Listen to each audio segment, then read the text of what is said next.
Okay. A different troll. All right, let's go to the next person. Only send a guest request if you meet that set of criteria listed on the TikTok screen. Alrighty, Victor, thank you for the $2. Thank you so much, Victor. W Victor. Let's go to the next person here quick. Only send a guest request if you meet that set of criteria listed on the TikTok screen. We're just looking for some debates. It's Jessica, debate me. No. So the next person, only send a guest request if you meet that set of criteria listed on the TikTok screen. By the way, everyone, that was a troll that's been on the live like every day. Yo, what's up? How old are you? 27. Do you support Donald Trump? What does support, like, what does that mean? I got you. Like, if you could go back in time and you could either vote for Donald Trump or Kamala Harris, who would you rather vote for? I probably would still vote for Donald Trump, yeah. Okay. And why is that? I am a capitalist, and I believe in business and American ideals, and I feel overall, while I don't, do politics or study current events or debate for a living, I feel that generally speaking, the overall policy is more pro-business, pro-America, and pro kind of meritocracy. You get back what you contribute to the economy. So that's, I guess, why. But I do see a lot of things that I think are reprehensible. Is it pro-meritocracy to advocate to undermine the election results of 2020 when you actually lost? Is that pro-meritocracy? Well, I don't know that it's going to be productive if you try to take like isolated incidents, like whatever that is, and pigeonhole it into an entire regime's policymaking that's made up of many cabinet members and many laws, many bills, etc. So then if you're going to just that get you to pick out overlook examples and hold up those examples and say, oh, is that pro-meritocracy? I don't think that you can take. I don't think the exception defines the rule. I don't believe in broad generalizations. I don't believe in guilt by association. Hold up. Give me examples specifically of him engaging in meritocracy or advocating for meritocracy, because I just gave you an example of him being anti-meritocratic. Sure. Yeah, so I believe that if you create jobs, he's promoted the qualified business income. I believe that's what it is, QBI. Are you familiar with that? Mm-hmm. Yeah, so QBI? There's a few things here. What's QBI? You said that he's QBI? You know qualified QBI? Business income. So can I please, do you know what it is? Yeah, can I please make a response real quick? Sure, yeah, but what is it? Do you know it? Can I give a response real quick before you ask like a million questions? Yeah, I asked one question, not a million. One. No, you asked a few there. You asked me if I know what it was, and then you asked me again if I know what it is, and then you asked me again if I know what it is. Okay, isn't that the same question over and over again? Do you want me to give you a response, or do you want to keep just saying the same thing? Okay. So you said that he created jobs, right? Can you give me any good reason to believe that he created jobs? No, because under his economy so far, we've seen... Stop Yeah. interrupting, please. Under his economy so far, we've seen unemployment increase. We've seen the jobs reports actually become so bad that he fired the head of the Bureau of Labor Statistics, claiming that it was politically biased information. And then he put someone else into the office of the head of the Bureau of Labor Statistics, and they indicated even less jobs for the next month after. Right. So what I've seen is that he's actually had a trend down in jobs under his administration. So how could you say that he's created jobs so far? I mean, I think the economy is doing pretty well, man. I mean, I don't know. You look at, businesses are making more than they've ever made. It's better than I. Are wages decreasing? Wages have gone up at a lower rate than what they would have if it was the case that Trump never imposed the tariff. Secondly, you said the economy was doing pretty well. We've seen. Let me please finish. I just let you finish. Parker, I'll speak for a second. Do you have a crystal ball? How can you say something would have been true that never happened? Oh, sorry. We know what the impact is of tariffs, and we can see the impact on tariffs, particularly in the context of the market. And I was giving explicit examples, but you decided to cut me off. Yeah. So would you like me to continue? I guess. Okay, so we've seen unemployment increase since Trump got in office. Again, we saw the jobs report decline, right? Since Trump got in office, we know the impact of tariffs because we've seen real manufacturing investment in the country domestically decline since Trump got in office as well. All of these specifically are because of the implementation of tariffs, and I'll explain why. Tariffs specifically have imposed greater costs in bringing products and materials relying on domestic manufacturers rely on to produce goods in the United States into the country, causing the cost of production to become more expensive, therefore disincentivizing incentivizing manufacturing investment in the context of the United States, while all simultaneously putting upward pressure on prices for consumer products, disproportionately raising prices for low and middle income individuals that spend a greater proportion of their income on consumer goods? Okay. I guess, is there a question there? Or we were talking about meritocracy and you've segued into this. You've segued into tariffs. You said that he created jobs. I gave you an example of him actually reducing the amount of jobs in our economy because he disincentivized manufacturing investment in the country. Push the fireworks. Okay. So I personally believe that businesses are what create jobs. It's not Donald Trump who creates this also jobs. Harms businesses. Would you agree? This also harms businesses, and no demand. Well, it harms what creates jobs, some businesses. and then businesses will fulfill the. You've talked for about 80% of the time. Okay, so would you agree? Would you agree that some of the policies that Donald Trump and his regime have put into place have brought jobs to America and investment into America?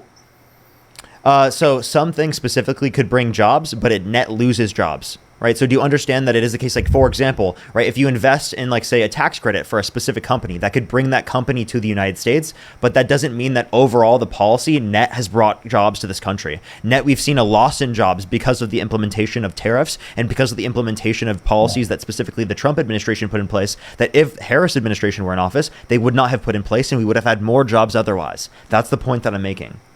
Yeah.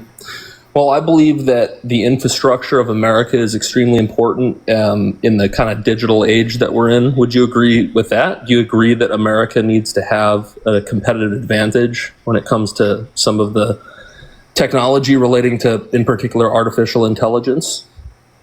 I don't think infrastructure is just AI, and I do think that there's the AI policy. I don't think that the AI policy is going to be better on behalf of the Republicans compared to the Democrats. And if you want to look at infrastructure as a whole, can you name one policy outside of the context of AI relating to infrastructure that the Republicans invested in? I'm looking at what businesses are investing in, and not. I don't know why this becomes such a Democrat-Republican thing for you. What are Republicans investing in? Why is politics a Democrat and Republican thing? I'm sorry. Do you know what reality, how reality operates? How many trillions of dollars of investment was committed to the United States economy for building out our infrastructure for AI, data centers, and the jobs that those will create? You tell me. What do you know? How much? I don't know how much. Which you don't know? It's got to be at least like $1.5 trillion. Can you give me a source? So, well, it's NVIDIA, it's Oracle, it's Apple. Wait. No, I'm saying stuff that was caused not privately but publicly. Because if we're talking about public involvement, yeah. So right, again, hold up. Let me clarify. If we're talking about public involvement, right, then you are going to clarify what the public did, not the private. The private would have happened regardless, right? No, it wouldn't have because. Okay, well then, what did they do to incentivize the private because of the tariffs? Because there are economic tariffs would incentives. not cause AI to increase to that degree. That's ridiculous. Would you agree that tariffs and import taxes would disincentivize companies to produce products outside of America? But it also disincentivizes them to produce products in the United States because materials are more expensive in the United States. Because everything that you specifically are getting as an aspect of your production process is coming from countries around the world. We do not produce everything in the United States. Therefore, every single thing that you're going to be bringing to the country as an aspect of your production process is now more expensive because of the implementation of tariffs. So what you've done is you fucking destroyed absolutely like almost every supply chain in the United States, right? Because it is the case that you decided to impose extraordinarily high tariffs on countries all around the world, including our allies. I decided that. I decided on tariffs. I'm talking about I decided on it. Parker, like I said, I don't debate for a living and I don't study current events for a living. I'm in business and I believe that businesses create jobs. You cannot deny. Excuse me. Can I tell you why that's not true? Sure, please. For sure. Yeah. The reason why businesses do not create jobs is because they fulfill whatever is going to be profitable within the market. What creates jobs is the demand within the economy, right, for a particular service, right? And then businesses will fulfill that service because it's profitable to do so. So the businesses will always, there's always a replaceable aspect for businesses. That's right. But from the consumer basis, right, it is the case that that's what incentivizes the main aspect of jobs. That's right. Businesses have to be profitable. There need to be financial incentives. And that is exactly why companies like Nvidia, companies like Apple have moved, and many car manufacturers have moved manufacturing into the United States because they would be less profitable operating outside of the United States.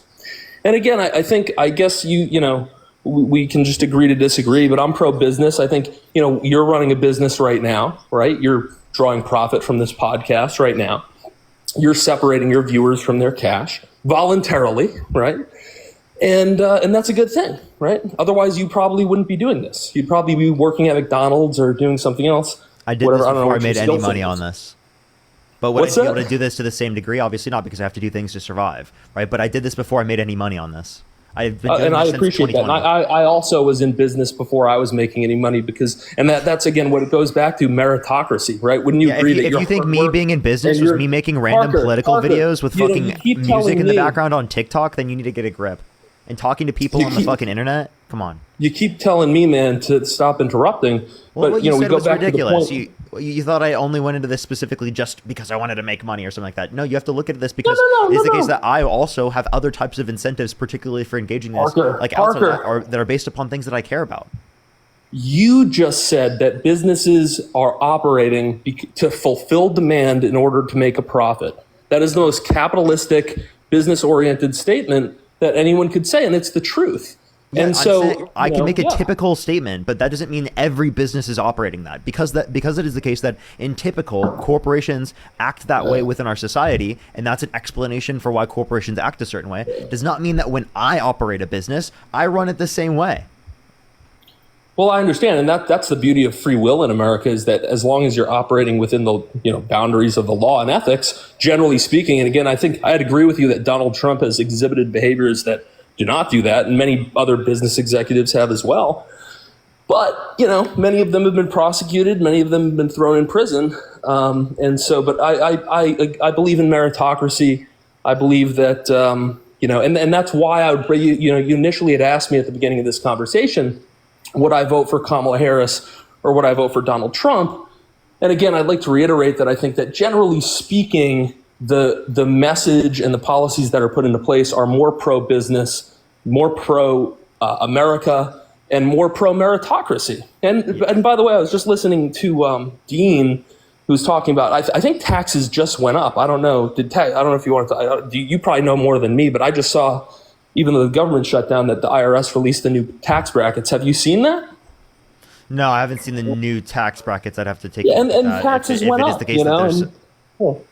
Yeah, if it is the case that would be, I'd have to take a look at that real quick. If there's they went up, and I don't believe that the government manages money well. Would we agree on that? Like, would you agree that the government does not manage money well? Can I address any of your prior claims before you make a bunch of new claims? Because I'm inevitably going to be chasing like a million claims. 100%, man. That's fine. Yeah, so again, in terms of pro-business, let's go back to that, right? Could you name specific policies that you think are pro-business, right? Because I think that reducing the size of the GDP is not pro-business. I think that increasing the unemployment rate is not pro-business. I think that the jobs report being even lower than what it is not pro-business. I think that you could say, not having a broad and defined consumer market's pro-business, having tariffs implemented to the degree that they are not pro-business. Yeah, I know. In fact, I know many. I met with one of my logistics representatives who deals with a lot of businesses that were like totally screwed by the tariffs, and like that totally sucks, man. That sucks. If you were getting product from India, or I don't know what the tariffs are from each country, but if you were getting supplies or part of your supply chain were coming from some of these countries, you would obviously need to pivot in order to survive. And some companies won't survive. But again, I think that the net impact in terms of large businesses, I think that they are pro-American policy, and I think that they are pro-job creation. It does nothing for the American job economy. While it may create lower consumer costs overall, it does nothing for our labor economy to have somebody spinning up pharmaceuticals in India, right? Or building cars somewhere and shipping them across the sea. I think that it's really important. What kind of car do you drive? I drive a Mercedes. Yeah. Where are Mercedes made? I don't know. I don't care.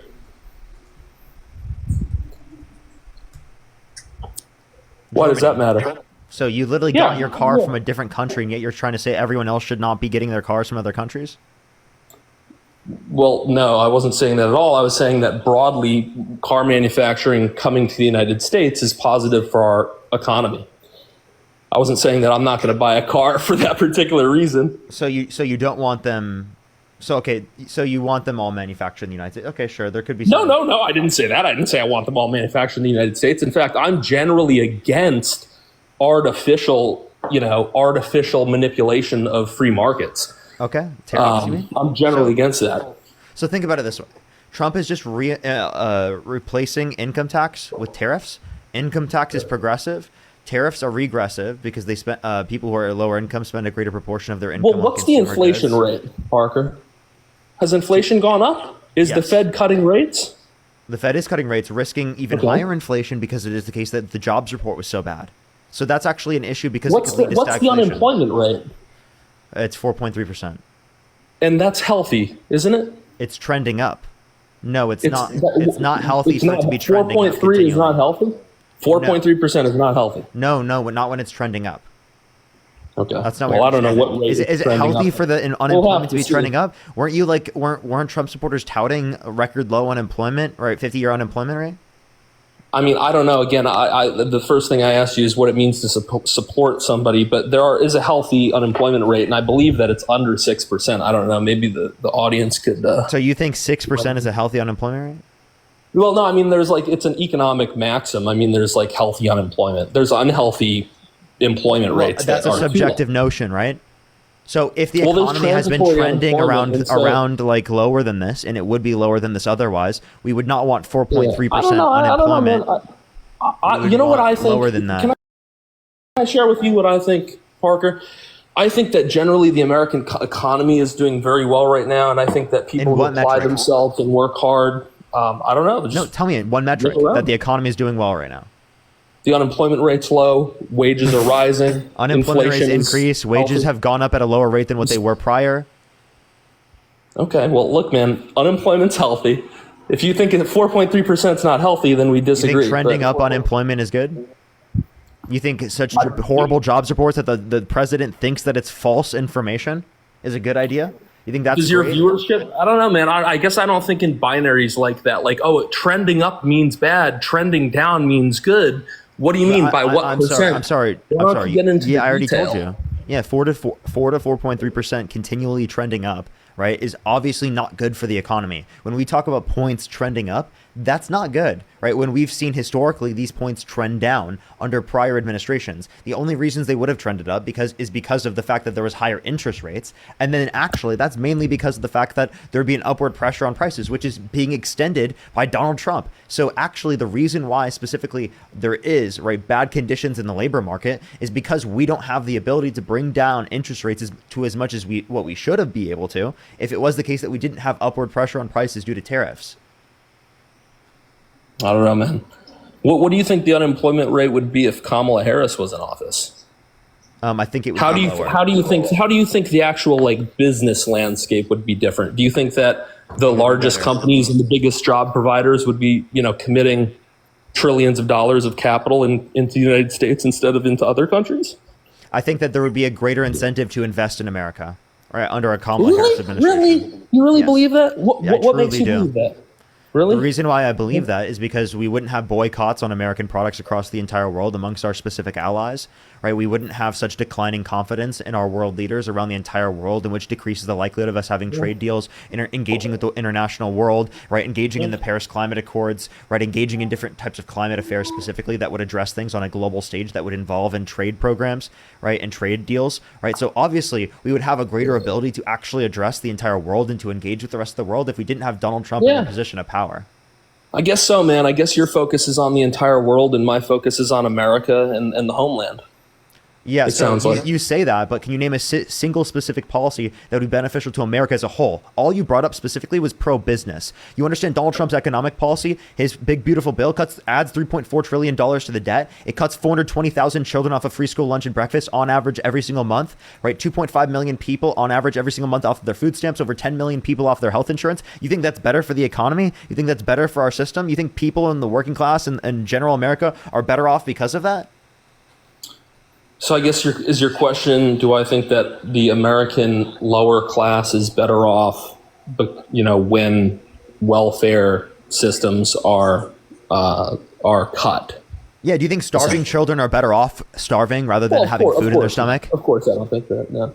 Well, so I think that overwhelmingly those children are significantly worse off, right? Because you wanted to do a little bit of a benefit to the richest and wealthiest Americans. I don't see that. I guess where are you seeing that? I don't see that. What I see is political violence. That's what I see, Parker. I see political division, and I think that's the primary driver of unrest. Because of Trump? I think. Well, I mean, it takes two to tango. Trump pardoned a violent rioters who beat police officers on January 6th, and he called them patriots, right? We can also point to the fact that domestic terrorism is significantly higher on the right comparative to the left, right? If you want to look at like overall violence in this country, right? And we can keep going. All of these points you just made are worse off on your side. Do you think that it happens on both sides? Yes, but it happens at a significantly higher rate on behalf of the right. Have you seen recently that political violence has substantially spiked on the left side? Have you seen that it's still significantly less than what exists on the right? Not currently. Yes, it is. Maybe you want to bet? Historically, yes, but not currently. No. Right now, even right now. Let's look. What's your source? Yeah, the FBI. Okay, can you reference it? I just told you. Look up FBI, right? Domestic terrorism, left versus right, political division, right? And also, we can point to the fact that, while you look that up, the fact that Donald Trump has made political division significantly worse in this country. Donald Trump, right, constantly. I'd agree. Right, I would agree with that. Yeah, I would agree with that. So brought up things that specifically Donald Trump is worse on. Yeah, absolutely. I think that he's worse on a lot of things, man. I'm not like an ideologue.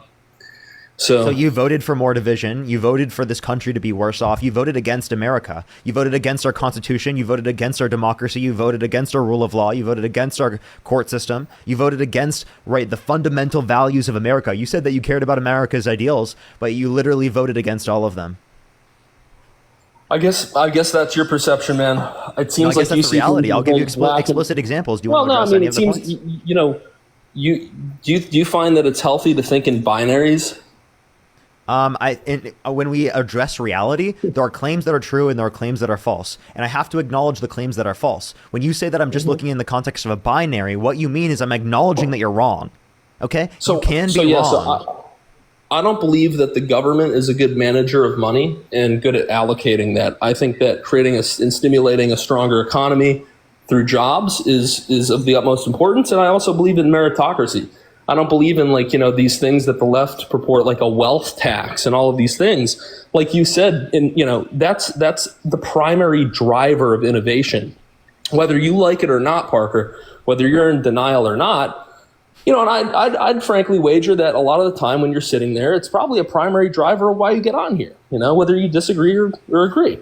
You can sit there and talk about how it's, I just, want to spread this wisdom or whatever, even though I think that you're increasing the division in this country with your binary thinking and your character attacks. But I would imagine that you hop on here to thank people for their $50 Venmos. What character you just said that? Yeah, you just attacked my character, saying basically that I voted for starving children and all of these other horrible things. Well, I'm sorry. How is it increasing division for me to acknowledge? Wait. How is it increasing division for me to acknowledge the reality that the guy you voted for cut children off of free school lunch and breakfast to the degree of 420,000 children every single month on average? How is me acknowledging reality increasing division?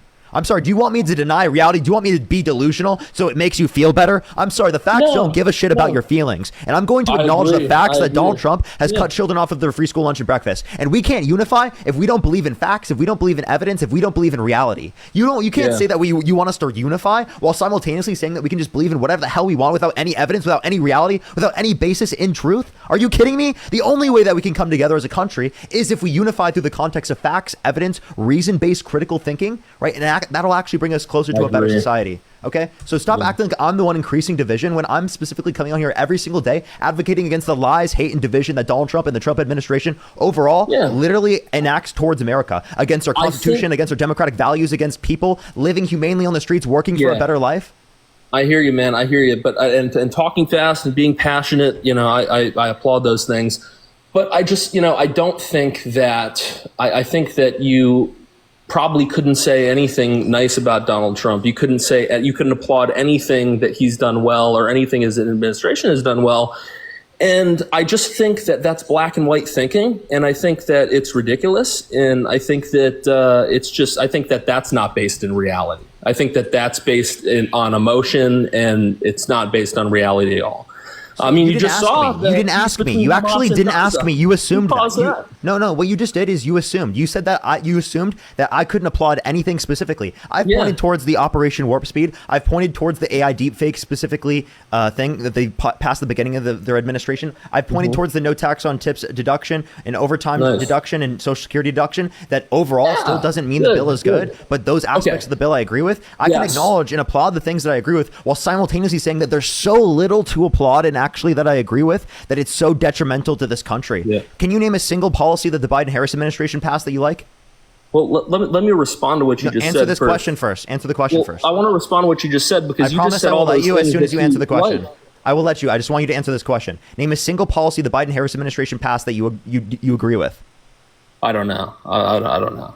Also, you can't applaud anything that the Biden-Harris administration does. You can't applaud anything the Harris administration does. You don't even know anything that they were running on. And you're specifically saying that I can't do so, and that's a reason why I'm in the wrong, while simultaneously you couldn't do so yourself? How ironic is that? I can say that I believe that there was not as aggressive rhetoric from the other administration, and I appreciated that. Aggressive? Who do you think was engaging in more aggressive rhetoric? That you think Donald Trump? No. You think Trump was engaging in less aggressive rhetoric? Are you fucking kidding me? I just said he was engaging in more aggressive. More rhetoric. aggressive. Okay, I apologize. Yeah. So Trump was engaging in more aggressive rhetoric. Because when you went on your diatribe recently about how I voted for when you went on your diatribe about how I voted for starving children and American suffering and all of this stuff. Yes. You can't see the idea that half of the country voted for the things that you applauded and more, because we see a little bit differently.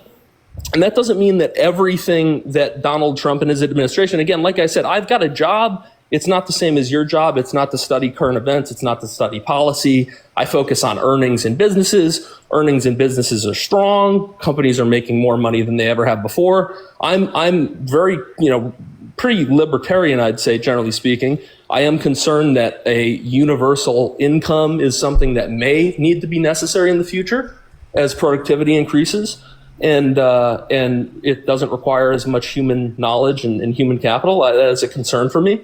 But I do believe that tariffs and a lot of the restrictions that Donald Trump's administration has put on big companies for outsourcing and offshoring work to all of these other countries, feeding their economies and prioritizing their economies, I believe that that's pro-American and that guards our future in this technology age. But you say, I voted for this, I voted for this, I voted for starving children. You can't say, hey, I understand we disagree.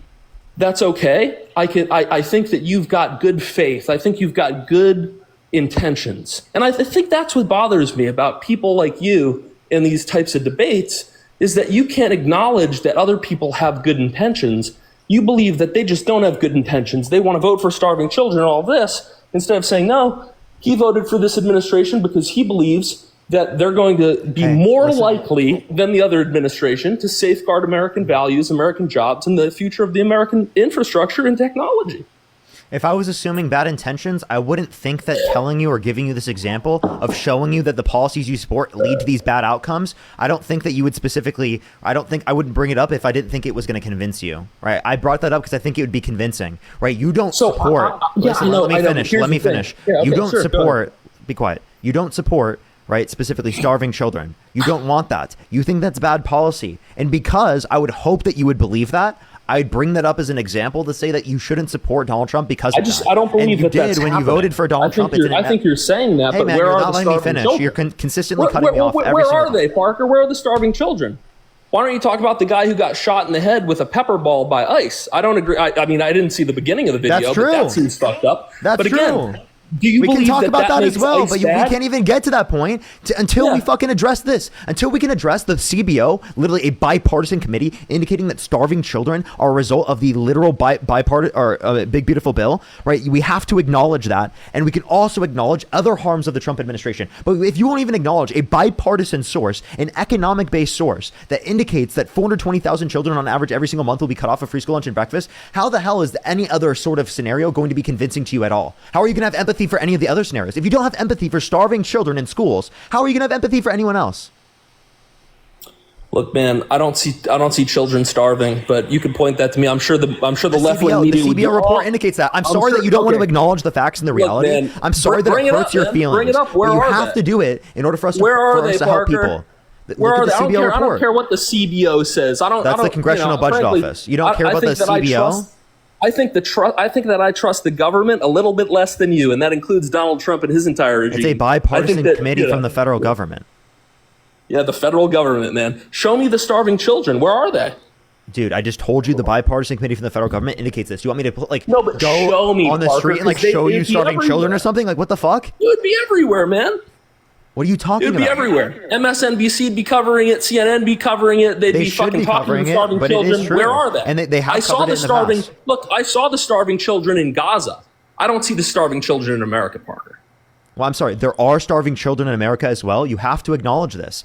Again, stop just saying this as like, oh, I can't believe that they're starving children. This is fucking so unbelievable. I'm giving you a bipartisan report from the fucking government that indicates that there are starving children because of this, because children won't have food in school systems. Well, if that's the case, then I disagree. Hold up, with it. listen. Think about it this way. Did you know kids, when you were growing up, that relied on free school lunch and breakfast? Kitty, think of the galaxy. Yeah, of course. Yeah, You did? I was one of them. Would they have food if it wasn't the case that they cut off the program? Would they be starving to a greater extent if they got cut off the program? Yes. I don't believe. Probably not, because there are other social structures. You're in such a place. disingenuous prick, dude. It's unbelievable. Fuck off, dude. Literally, if you think that children I'm sorry, no, fuck off. Parker. You just said that children would be starving to a greater extent if they weren't cut off of free school lunch and breakfast. How fucking sick is that? That's so fucking sick for you to argue for that. That's fucking disgusting, dude. You gotta literally think about this. Children rely on free school lunch and breakfast, okay? If they do not get it, that means that they won't have food at school. That means they at school will be fucking hungry.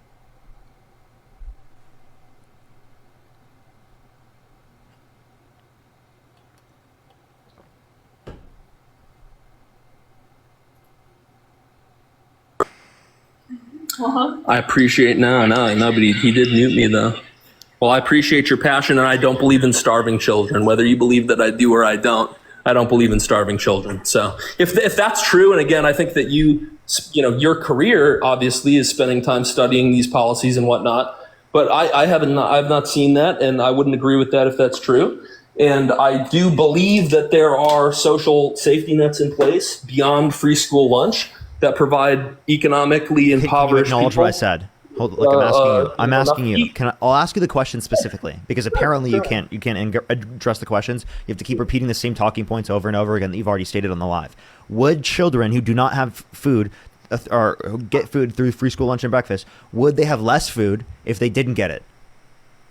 Yes. Okay, meaning more children would be starving at school, correct?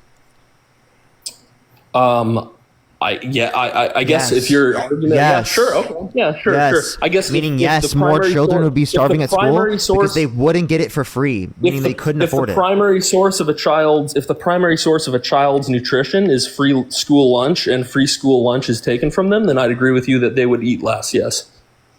So yes, if it is the case that they do not get free school lunch and breakfast, they have less access to food, meaning they are going to eat less in the context of the school system, meaning they're going to be hungry to a greater extent. And this is 420,000 children on average every single month.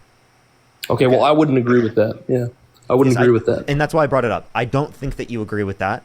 And that's why I brought it up, because I think it's going to be convincing to you to say, maybe even if I did consider Trump's policies to be pro-business, maybe then, even if that was the case, I still wouldn't support that, because so many children would be negatively impacted. So many people would lose their access to health insurance.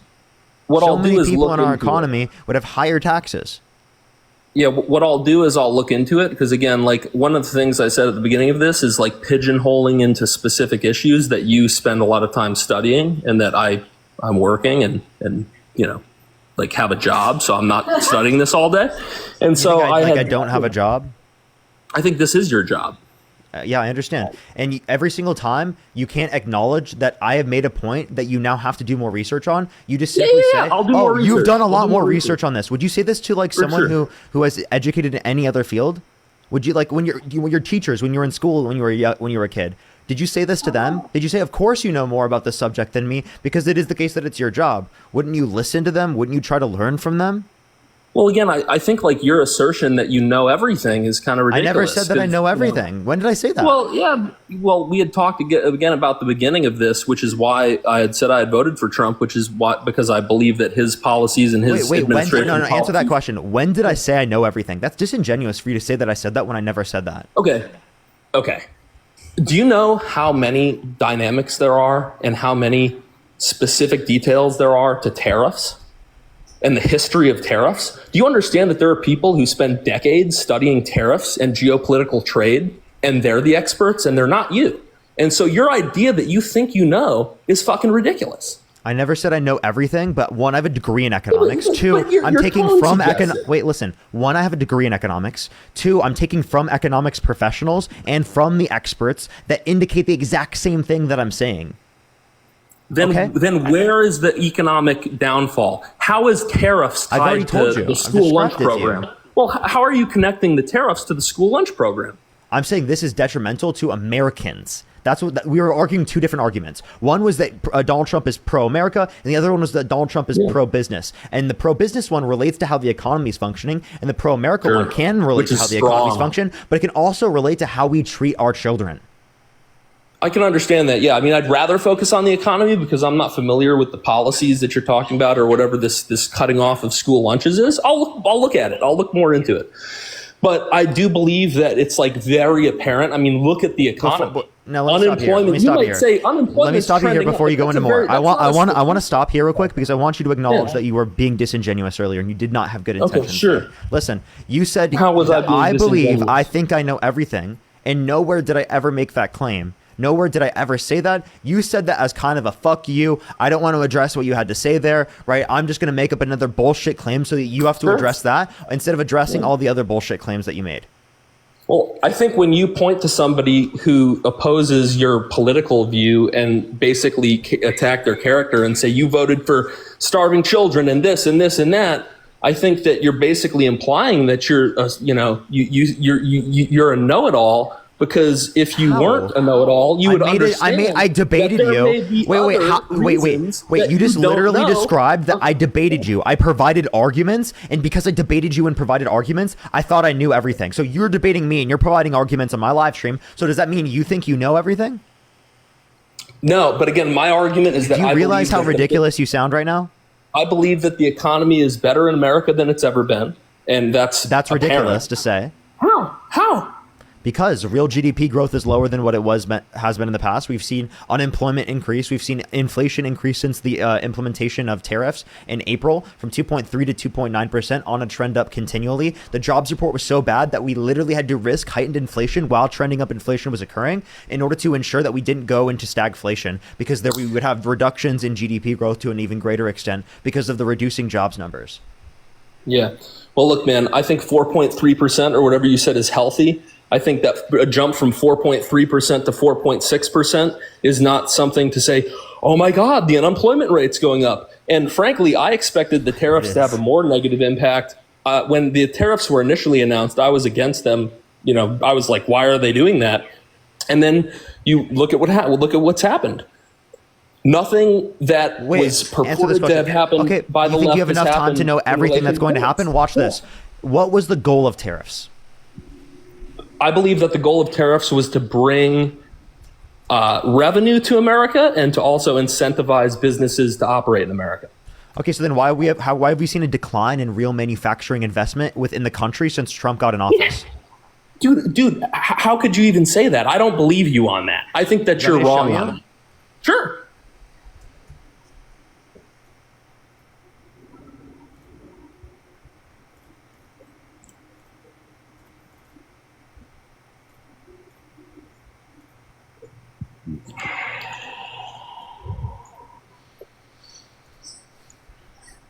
What are we looking at here? Wow, look at those numbers when Obama was in office. Wow, look at those numbers now. Wouldn't you agree that is this the level of investment? Listen, watch. Is this the level of investment you're showing me on the chart, or is this watch. the level of disinvestment? This is when Trump gets in office, or in 2017, right? This is when he leaves office, right? Right here. Yeah. This is when Biden gets in office, right here. This is when Biden leaves office, right here. And then this is when Trump's in office now. So you see it's declined? Yeah. Look at where it was, man. Wow. Look at where it was. This is Biden. All Biden. That's Biden? This is all Biden. Yep. It's all Biden. What policies of Biden incentivize Infrastructure that? bill, Chips and Science Act, Inflation Reduction Act, American Rescue Plan. All Biden. Woo! Well, there you go, man.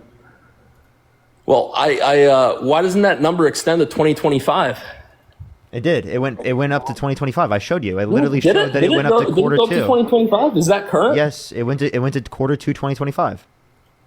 Did it really? Yes, literally look. Right here, quarter two 2025. Yeah. Well, I guess we'll see how that looks in quarter three with all the infrastructure. Wait. You said that we have enough time to look over it. So you said the main goal of the tariffs was to increase domestic manufacturing investment, and it's declined since Trump got in office. Well, and it mainly increased under the Biden-Harris administration. That's laughable. Well, I said it's two things. I said it was to increase revenue for the U.S. government, which would you agree that that's happened? Yeah, the increased revenue would specifically be disproportionate in income from lower and middle income individuals. So I'd rather have an increase in revenue from increasing taxes on income over $400,000 a year, like what Kamala Harris advocated for. Well, there you go, man. I guess I don't know. We'll see what happens, but I think the economy's in a strong place, personally. And again, you keep stating that doesn't mean that it's true, right? Economists do not indicate that to be true, right? I gave you arguments to indicate that to be false. Right, and then all you've done in response to that is try to insult me, insult my job, insult my argumentation just by saying that all I do is this. Yeah, well, wages are at an all-time high. Unemployment is healthy, and I think that there's a substantial amount of investment coming into the United States.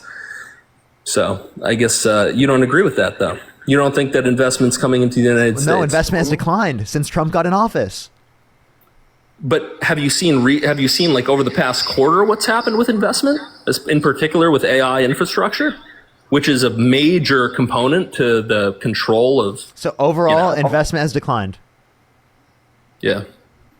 Cope, I don't know, bro. Man. You're coping. I know you're coping with that, but I don't know. That facts indicate that you're wrong, buddy. That there has been actually a decline in real manufacturing investment, and this is accounting for inflation. So, like, if you were to say, "Oh, it increased under Biden because there was inflation," well, this actually accounts for inflation. Yeah. Well, anyways, we'll see what happens. But hold up, I believe in meritocracy. I don't like, and one of the reasons I didn't vote for Kamala and Biden is because I don't believe in taxing people who are providing jobs. I'm pro business, and I believe that a lot of the narrative. You just want to be taxing the workers. You want to tax the workers, not the people who are getting the most profits. Is that what Trump's doing, taxing the workers? Is that why we've got a progressive tax rate? No, Donald Trump specifically is diminishing the progressive tax system by imposing tariffs in replace of a income tax, because tariffs have a regressive negative impact on low and middle income individuals because they spend a greater proportion of their income on consumer goods, whereas income tax is disproportionately higher in terms of taxes for those that are higher income. So if you're higher income, you spend a greater proportion of your income on taxes. So actually he's replacing a progressive tax structure with a regressive tax structure, shifting the burden of taxation from higher income individuals to lower income individuals. But because you're a bootlicker and you love everything that corporate overlords and oligarchs like Donald Trump does, you're going to say that's amazing and is pro-business, right? And pro-America, even though it harms the entirety of America to help the very, very few top percentage points of the United States. Top percent point. Well, I don't know, man. I don't see that happening, but I guess I'm not. I believe in meritocracy, and you do too. You're probably getting taxed at 37% or higher because you're making a ton of money. And, I think that Chelsea, thank you so much for the $10. Thank you so much, Chelsea. I really appreciate it. Give me some W's for Chelsea in the comment section right now. Anya with the $10. Thank you so much. Brandon with the $50 on Venmo. Thank you so much. I really appreciate it. Thank you so much, Brandon. I appreciate the $50. Thank you so much. I'd have to look back. I'm actually not quite sure what my what my house was. I can't remember. Maria, thank you for the $10. Thank you so much. I really appreciate it. Thank you so much. Jennifer with the $50 on Venmo. Thank you so much, Jennifer. I really appreciate it. Get some W's for Jennifer in the comment section right now. I think it starts with an H, Brandon. Jennifer, thank you so much for the $50. Thank you so much. Teresa, thank you for the $50 on Venmo as well. Can we get some W's for Brandon, Jennifer, and Teresa in the comment section right now? Thank you so much. W's for them in the comment section right now. Thank you so much. POT, thank you so much for the $5. Thank you. Charles with the $20. Thank you so much. That's amazing. Thank you so much. I really appreciate it. Candace, thank you for the $2. Thank you so much. I really appreciate it. Thank you. Get some W's for all the gifters in the comment section. Lydia with $1. Thank you so much. I really appreciate it. Carolina, thank you for the $10. Jeff with the $10. I really appreciate it. Thank you. Can we get some W's for all the gifters in the comment section? Let me go on to YouTube, catch up there real quick, and then we'll continue with the debates. I do apologize. I just needed to catch up there because it's been a minute since I've thanked people. I don't think I have the whole stream yet. So, Gradients, thank you for the $5. Thank you so much. I really appreciate it. Thank you. Mary, thank you for the $5. Thank you so much. Jay with the $5. Thank you. Mary with the $2. Thank you. Kathleen, thank you for the $5. Nick, thank you so much. Really appreciate the $5. Thank you. Mary, thank you for the $11 or $12. Thank you so much. Angie with the $10. Rachel with the $10. Thank you. Brian, thank you for the $10 or the $5. Thank you. Rachel with the $10 again. Thank you. Nick, thank you for the $5 again. Thank you. Carolina with the $20. Thank you so much. Maxley with the $20 as well. Thank you so much. I really appreciate it. Morgan with the $2. Thank you. And Far, thank you so much. Really appreciate the $5. Heidi, thank you for the $10. Just or Answer, thank you for the $2. Fumbling, thank you for the $5. Thank you. I think I'm fully caught up. You can continue. Nice, man. That's a lot of money that you can donate now to all the causes you believe in. But look, man, I believe that the business climate for me, at least, has been very positive since Trump's been in office. I wasn't affected by tariffs. I think that producing products outside the United States and incentivizing offshoring and outsourcing, it does lower the cost of consumer goods, but it's not good for our economy. And yeah, I think that the economy has a generally positive outlook. So that's my position. And that's why I voted for this, because I don't believe that businesses should be demonized and that getting rich should be demonized. I think that that's sick. I think that that's messed up. I think that innovation is created by the free markets that we operate within, and I didn't see that from the left side. Sure. How did we demonize businesses? I think that, from my perspective, not being a debater or constant consumer of current events, I think that substantially increasing corporate tax. Wait, and by the way, thank you for telling me that. I really didn't know. Thank you. Yeah. Yeah, I think that the constant threat to increase tax on people who make money is not a condition of incentivizing people to work harder and innovate. And so, yeah. So you're saying that we're demonizing businesses by increasing their taxes? So are the middle class and lower class individuals in the country being demonized because their taxes are going up under Trump's administration? I would rather demonize people who have income over $400,000 a year on their income over $400,000 a year than demonize income earners under $400,000 a year because it imposes greater tax burdens on them because of the implementation of tariffs. I hear. I don't think anybody should be demonized. I think that I think that people should be incentivized to create value and to create jobs. And I believe that lower taxes and things like QBI, like I said, that Trump has supported, which was a primary reason that I voted for Trump. You think Trump supports UBI? No, QBI, excuse me. Oh, QBI. Sorry. I was about to say, I was like, what? Okay. So, no, and I don't think he does. And that is a concern. Maybe you and I agree on that. I don't know, but that is a concern for me. I don't know what the future looks like. But that is something that it is concerning. I think that it's harder for regular Americans to create value in this economy unless they really work hard, unless they do what you did, Parker, which is go hard and make no money and be consistent. But I do believe that in America, if you do that, then you should be rewarded for it. And that I think that the climate that should be preserved is that if you work hard, if you show up. I mean, in my company, we had a guy start at the lowest level in our company last a year and a half ago, and he's about to be promoted to the chief operating officer, making hundreds of thousands of dollars. Why? Because he showed up and was extremely dedicated. You know, he has extreme promise. And I maybe I'm an optimist, but I believe that if you do that and if you believe in that, then you won't have. If you then just pull hard enough, I promise you, you'll be able to pull yourself up by your bootstraps. I promise you, everybody, if you just pull hard enough, just pull harder, pull.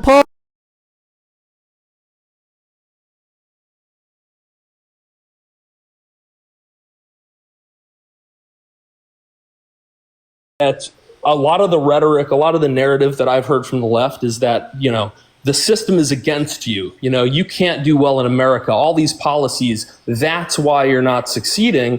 When I believe that, you know, if you apply yourself and you spend your time learning instead of playing video games or smoking weed or doing whatever you're going to do.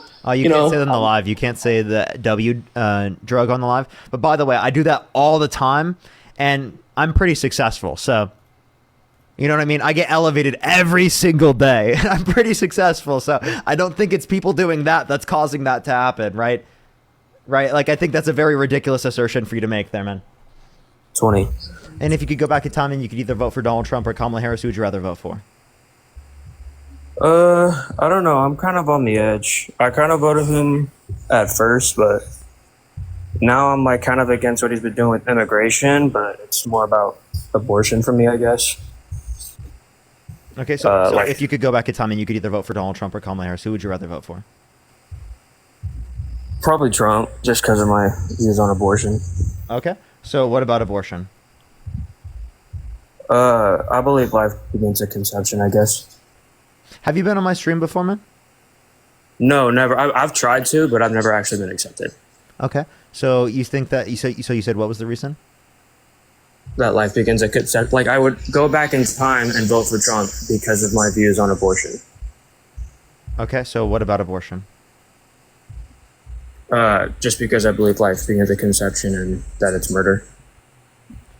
Okay, so why is it murder? Because it's a human life. Okay, do you think it's murder to pull the plug on an individual in your family that's brain dead? Not necessarily, no. But they're they've already cellularly alive? I mean, yeah, but they've already like lived a life. Okay, and like they're still living. They're still living in terms of cellular life.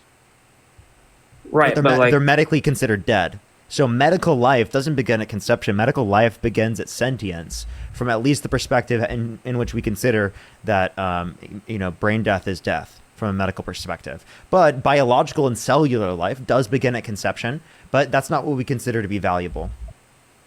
Yeah, I would just only disagree because I feel like, you know, they've already lived their life, right? And it's like, in terms of when a woman gets pregnant, the baby hasn't lived a life yet. It never gets the chance to live that life, you know? So I think in that sense that it's wrong. Still, I don't really agree with the brain dead argument because of that reason. They did technically because they've already been living under your perspective. Like, life begins at conception. They've already had a chance to live technically because they're already living. Would you mind if I stepped outside a minute? My roommates are like blasting music. I'm sorry. That's fine. Thank you. Give me just 1 minute.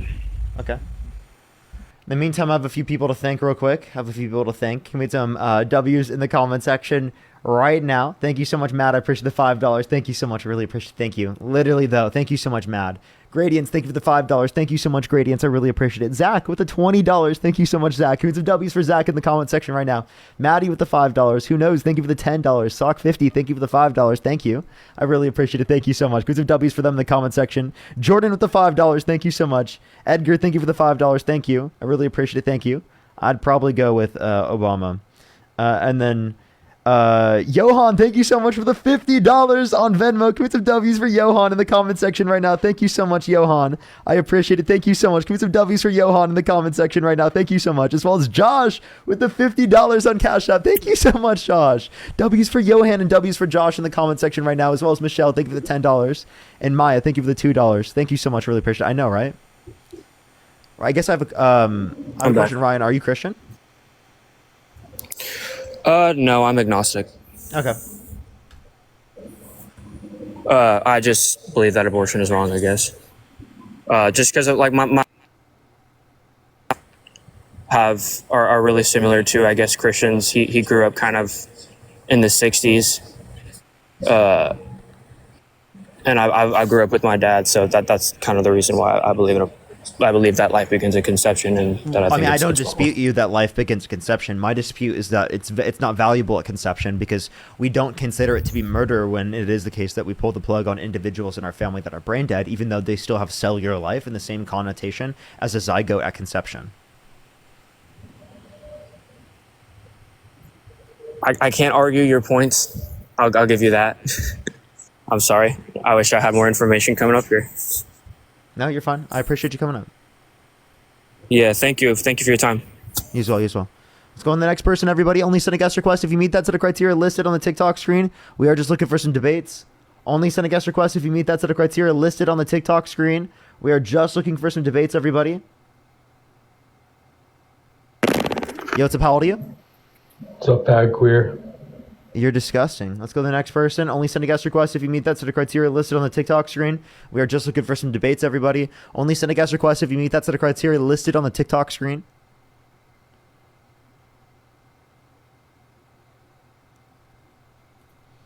So the next person, only send a guest request if you meet that set of criteria listed on the TikTok screen, everybody. Fun. Yo, what's up? How old are you? Is it on? Yeah, it's on. How old are you? I'm 18. What's your birth year? August 7, 2007. If you could go back in time and you could either vote for Donald Trump or Kamala Harris, who would you rather vote for? Probably Trump. Okay, why so? The reason I'd vote for Trump, there's a couple reasons of why, obviously. I believe that I support Donald Trump, not because I think he's like perfect or anything, but because I believe his policies, but the interests of that he puts us people as Americans first. Okay, how does he put Americans first?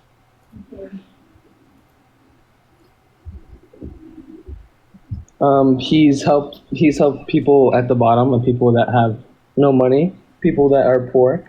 He has lowered. He's upped the wage equivalent to where we live. Okay, how do you do that? How do you up your wages? He upped the wages by.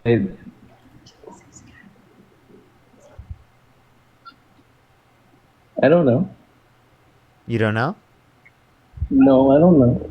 Okay, so then why do you attribute it to him if you have no reason to?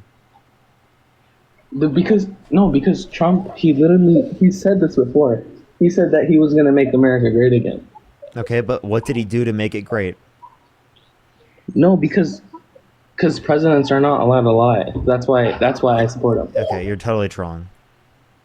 They're not Why allowed would I to be lie, bro. Come on. Let's go to the next person. Only send a guest request if you meet that set of criteria listed on the TikTok screen. We are just looking for some debates, everybody. Yo, what's up, how old are you? Debate me. Nah. I'm not a troll. They're so obsessed. Yes, you are, dude. I can't even. Let's go to the next person. Only send a guest request if you meet that set of criteria listed on the TikTok screen. If you're on YouTube, hit that thumbs up. If you're on TikTok, tap that screen. It should help get it out to more people. Rhiannon, thank you so much for the push the $4.20. Stacy with the $5. Thank you. Yo, what's up? How old are you? Hello. Oh, I'm 18 or 19. Sorry. Do you support Donald Trump? Yes, I do support Donald Trump. Yeah. What's your birth year? 2006, June 21st. Okay. And if you could go back in time and you could either vote for Donald Trump or Kamala Harris, who would you rather vote for? If I went back in time, I would still vote for Trump. And the biggest reason why, for me personally, is just I'm really big on pro-life. And I mean, obviously, you've got all the felon stuff with Trump. I'm not really a big Republican versus Democrat guy. But when you look at it, and I've got Kamala versus Trump and my pro-life stance, I just voted Trump. I thought he represented my views the best. Okay. And why are you pro-life? I believe sincerely that every human deserves the right to live. And I think a lot of abortions today, right? We look at it, 95% plus are purely elective, no rape, no incest, no medical concerns. And I just think to end a life because it's inconvenient shouldn't really happen. I mean, I don't see a suitable scenario for that personally. Do you think IVF is wrong? IVF. Can you? Sorry, I'm not like crazy smart. In vitro fertilization. Okay, go into like what that means, please. So we will cause like zygotes to exist using sperm and egg, or we can even new circumstances not utilize like either sperm or an egg, but we can utilize like say human cells specifically alongside like I don't have to explain that. The point is that in the context of a petri dish, we cause conception, and then we can implant the zygote into the uterine wall, right, of an individual who has a uterus, and they can become pregnant. Right. So okay, so it's basically like for each individual that specifically wants it, right? IVF, right? They typically have on average around like I'm pretty sure it's like 7 to 9, it could be any between that range, like zygotes or embryos created that they discard. okay, so it's like artificial insemination, kind of in a way. Crystal, thank you so much for the level ship. So I guess if you're going to view it that way, yeah. Gotcha. I mean, if I'm for it, I haven't really thought about it. I mean, I couldn't really say I'm for or against it. I've never been asked that. Okay, no, but the idea is that there's a bunch of discarding of zygotes and embryos in that process, so it kills a bunch of lives. All right, according to your perspective, because life begins at conception. It's cellular life. I don't care about cellular life. I care about sentient life. Gotcha. The thing with conception for me is, right, when I think of life, I think of it starting when the sperm meets the egg. When I see unique DNA, that's when I see life begin, right? And these kind of science scenarios like the IVF you're talking about. And I'm so sorry I don't know about that. I should look into that, make me a better debater. But at the end of the day, if that ends life and if they're not intentionally killing the zygotes, I can't say I'm for or against that, but that's totally different. Like an abortion is a direct choice to end a life. If I'm attempting to get a woman pregnant and some zygotes die in the process, that's different. That's like the argument, oh, do you think contraceptives are killing life? And it's not. The woman has a baby growing inside of her body. That baby will be born in 9 months. It will have a life. I am determining to terminate that. That's murder. It's not the same as some lab trying to get a woman pregnant, in my opinion. I see your point, though. Both of them are cellular life. So what is the relevant distinction? Do you not care about zygotes? No, I would say I care about a zygote. Then again, I do need to do more research, but I support all cellular life. I mean, but do you see what I'm saying? If they're trying to impregnate a woman... you think it'd be murder to discard a zygote? Oh, are they purposefully discarding them, or are they attempting to get the woman pregnant and they get discarded? Discarding them. Okay, well, I would say, yeah, that's no good. That's murder. I wouldn't be for that. Okay, so people should go to jail for that. I mean, if they are purposefully discarding a zygote, and it's not to attempt to get a woman pregnant, I am just discarding that, then yeah, I would say that should not be allowed. Not for that. So people should go to murder because of that. That, I wouldn't say, well, yeah, I would say so. But I don't understand the scenario, again. But what you're saying... Crazy. Here, I have a question. Do you think abortion is equivalent or comparable to slavery? Yeah, I post about that all the time. I think they are pretty comparable. So you think they're comparable? Yeah, can I explain why real quick?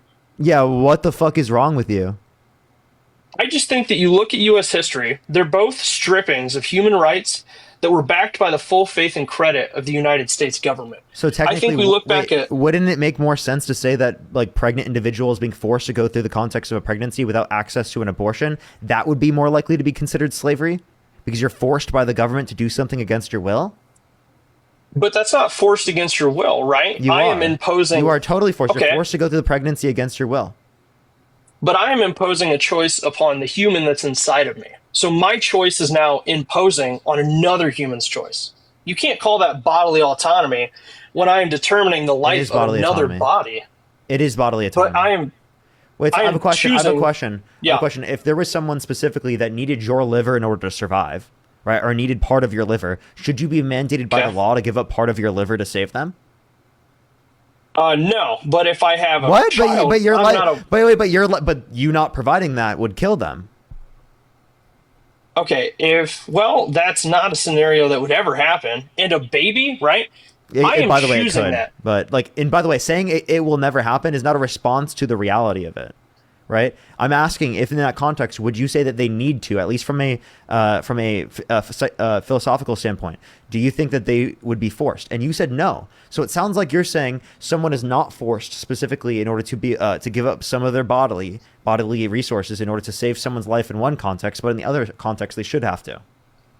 Okay, but in that scenario, I don't have skin in the game. Like some random dude wants my liver. That's not the same as I went out and had sex. What if it's your now kid? I'm pregnant. What if it's your My kid? kid. Should you Oh, be I'd give my mandated kid by law? my liver. And your Mandated 18-year-old by kid, law. should you be mandated Okay. by law to give up your liver? You can't. No, I wouldn't say you could be mandated, and I But it's your understand kid. that backs So up. then why does it? So then why would you say that specifically you should be mandated by law to be able to like literally give up some of your bodily resources, right, to be able to to save someone's life? The kid needing a liver was not my decision, but the kid needing my What? body to progress and grow for 9 months, that is my decision. Okay, sorry, let me re-explain. The kid needing a liver, right? His liver is bad. I didn't have a choice in that. That's not a result of me doing something. Now, Yes, if it is. I'm It's a woman result of you and- having them as a kid. Yeah, but me having them as a kid does not directly impede and make them have a liver that goes bad or need a new liver. You see what I'm saying? Yeah. So and also, but like, but having sex doesn't necessitate that it is the case in all circumstances. There is going to be a kid. Yeah, correct. It doesn't. But here's my thing. You look at the 95% that are purely elective. If people want to argue against rape, abortion, medical concerns, I understand that. But if I look at, hey, I'm going out, I'm having sex, I'm not using protection, and I start human life inside of me because that's my decision. I know that can happen. And maybe we need more sex education. Maybe we need more easy access to contraceptives. But at the end of the day, I know that this can result in a pregnancy. I know that this can result in a life. So I should be taking those chances upon me as well. When the kid needs a liver, when I conceive the kid, I'm not purposefully conceiving him to have a bad liver or need a liver. When I'm having sex, I need to know that there is a chance that a child could come from this, that there could be, Yeah, conception. and it could be that child could need aspects of your liver to survive. That is possible. It could be the case that results from you particularly having intercourse. So in the same way that you I say agree. this could be the case that this is a result from this, wouldn't that then necessitate that you have an obligation to give up a part of your liver, given that it's necessary for them to survive? In And that if you don't scenario, think that it's necessary, if you don't think that they should be obligated to do so, then why do you think someone should be obligated in the context of a pregnancy set scenario to give up their bodily resources, right, in order to be able to save the life, right? Especially of a non-sentient embryo. Okay, my choice in conceiving the kid, and he has a bad liver, I don't have a part in that. Like, I can't determine if his liver's good, liver's bad. I am just conceiving him. But me going and having sex and then having a child start growing in my body, I know that that can happen. I know that I had a direct part in that happening. Now, to the scenario, I would give the kid my liver. I would feel obligated. But by law, I don't think it would make sense to obligate a parent to give their liver. They should, but I don't think you could obligate that and force it. So again, in that context, why should you be mandated by law specifically to give up your bodily resources to save, right, the context of a human cellular life, right, a zygote or an embryo? I just think that when you have the zygote or embryo in your body, right, I'm having a baby girl inside me, I had sex. I made that decision. Now I deal with the consequences. I didn't choose to have my kid have a bad liver. Do you see what I'm saying? It's like I have choice. You in didn't the choose baby. to get pregnant either. Like, someone didn't choose to get pregnant, especially if they want to get an abortion. They didn't choose to get pregnant. But they knew that could happen. That's like Yes, me and having you a kid, Oh and my then God. as I'm having the kid, I'm like smoking and drinking alcohol and doing all these things that'll inhibit his health. Then I am responsible for that liver being bad. I should be obligated. Now, when I have sex, and if I'm a woman, I have sex, and now I'm pregnant, I should be obligated. I should have that responsibility. Let's say specifically it is the case that you particularly give them, right, something that like some type of food, right, and they have an allergic reaction to it, and it causes their body to go into shock specifically. You knew that when giving them food, they could have had an allergic reaction to it, right? Say they needed some aspect of your bodily resources in order to save their life. Would you say that you should be mandated by law to do so? I mean, did I do it in malice, or did the kid just have a random so then- allergy I had no okay, idea so about? did people engage in sex using malice? They don't engage in sex and malice, but when they get an abortion as a form of birth control, that is That's not explicitly malice. malice. No, it's not. Right? Like, for example, like if I paid for my girlfriend's abortion, right, because she's not at a point where she wants to have children yet, right? She wants to have children later in her life. She's not ready at this point yet. How is that in malice? How can we end a life because it's inconvenient or expensive? It's I a just cellular don't see- life, dude. Who gives a shit? It's a cellular life. You compared a cellular life to sentient humans that have been enslaved and tortured. Okay? That is fucking ridiculous. The fact that you even do that, the fact that you post videos comparing people being tortured and enslaved, right, to literally non-sentient embryos being killed in the womb is fucking nuts. It is unbelievable. You can't just say because it's a human rights violation that it is the case that you treat all human rights violations the same. You have to understand the distinction. I understand why you view that as ridiculous. And I mean, if the situations were flipped and you said something, I looked at it like that, I would probably say the same thing. But the difference between me and you, and I'm not saying you're dumb, I'm not calling you out for this. I just believe that those embryos are alive. I mean, I believe they feel that. I believe they have a chance. They don't feel anything. The embryo doesn't feel shit, right? The embryo is alive. It's cellularly alive, but we don't give a shit about cellular life. We think it's not murder to pull the plug on an individual in your family that's brain dead. Okay. Well, okay. Let me ask you about this then. If we have a child, right, and this is late stage pregnancy, let's say then again, I don't know all the biology, kind of an idiot at that. Let's say we're like, what's the latest you can get an abortion in America? Do you know? Like, So I don't know personally. So, due to Roe versus Wade, it says after viability, it's left up to the states. Okay, I know some states are different than others. Let's say like 6 months. The baby is pretty far along at this point, and it's not just cellular life. It has organs, it has all these things. Do you think that abortion should still be allowed in that scenario? Okay, at the point of viability, it'd be an induction of labor, meaning it wouldn't lead to the death of it. And that's at the point in which it's sentient. So at that point, it is the case that most abortions have already occurred. Okay, over but if 90, there was over 93% of abortions have already occurred. Okay, if there was an abortion at that point, though, would you be for that? Should they be able to have it? So a lethal abortion after what week? Let me see. I need to study the biology when I come up here against a debater. But what's a week where the bodies develop? They have organs. They're sentient. Sentient? That's right? what I'm It's going going to be for. around 20 through 24 weeks. Okay, let's shoot for that time frame. If a woman wants to get an abortion at that time frame, she wasn't raped, it's not incest, there's no medical concerns. Should she be allowed to do that, in your opinion? So I think it's wrong, but should there be laws particularly restricting? No, because it is the case that I think that someone, in order to prove that they were sexually assaulted, doesn't have to provide any evidence. So technically anyone could claim under the law specifically, right, that they should be able to get access to an abortion, right? So technically, right, at that point, it would be an induction of labor, right? So would I be Gotcha. morally opposed to a lethal abortion after that point? Yes. Okay. All right. Well, that's good to know. I see what you know what? I do get the bodily autonomy argument. I think I don't watch your show, I'm going to be honest, but I feel like a lot of people come on here, they're just kind of like, oh, you guys are idiots. But I get what you're saying. I mean, it's a fight for rights on both sides. I don't think the pro-choicers are idiots. Nobody believes something to inherently harm another individual. You guys see it in a good way because you love people. You love their autonomy. You love their right. I do too.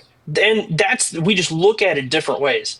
And I would love to do some more research because you're schooling me on the biology. I don't know all that kind of stuff. And I really should if I'm going to join on this live. I mean, I really do enjoy it. I'm so thankful that you had me on your show here. And I'd love to do it again after I do some more research, if that would be okay. Yeah, I would say definitely look into viewing it definitely differently than you do right now, because there's no way in hell that you view a zygote and an embryo the same as you view a newborn baby. There's no way. And then what is the distinction between them? The sentience. That is a very, very clear distinction. So you should at least agree with most abortions, over 90% plus of abortions, 98% of abortions, right? And after that point, it's medical circumstances that people get access to them. And also, there's also a question of what percentage likelihood of risk of death do they have to have in order to say that they should have a legal right to get access to an abortion, right? Yeah. I feel that. Like the 5% where you got your rape, incest, medical concerns. I feel you guys on that. I mean, But there's I medical don't concerns agree. in every pregnancy is what I'm saying. Gotcha. Okay, I see what you're saying. Like, what percent of pregnancies would you say have a substantial medical concern, like potentially fatal? Okay, when you say potentially fatal, I think that's going to be determined by doctors. I don't know if I could make a prescription that like this percent of ones. Okay, I got fatal. you. That was kind of potentially fatal is every single one. I see what you're saying. I see what you're saying. I mean, like the substantial risk, right? Okay, I am against all abortions, plain and simple. My religion is a big part of that, and I understand that doesn't apply to people. I can't force that on them. But at the end of the day, what I'm saying, if you have an abortion that is purely based on inconvenience or used as a method of birth control, I don't think that should be legal in the United States. Like, for example, seriously, this is a real example that could happen in my life. I'm genuinely serious. If my girlfriend got pregnant and she chose to want to get an abortion, I would pay for her abortion. Should I go to prison? Would you think that I paid for murder? Because she got an abortion in the first few weeks. You know what? The term murder, right? This is the thing. I don't think in our current society that you do it because you want to kill the baby, right? You don't do it because of that. You do it because you love your girlfriend. Now, I see it as murder.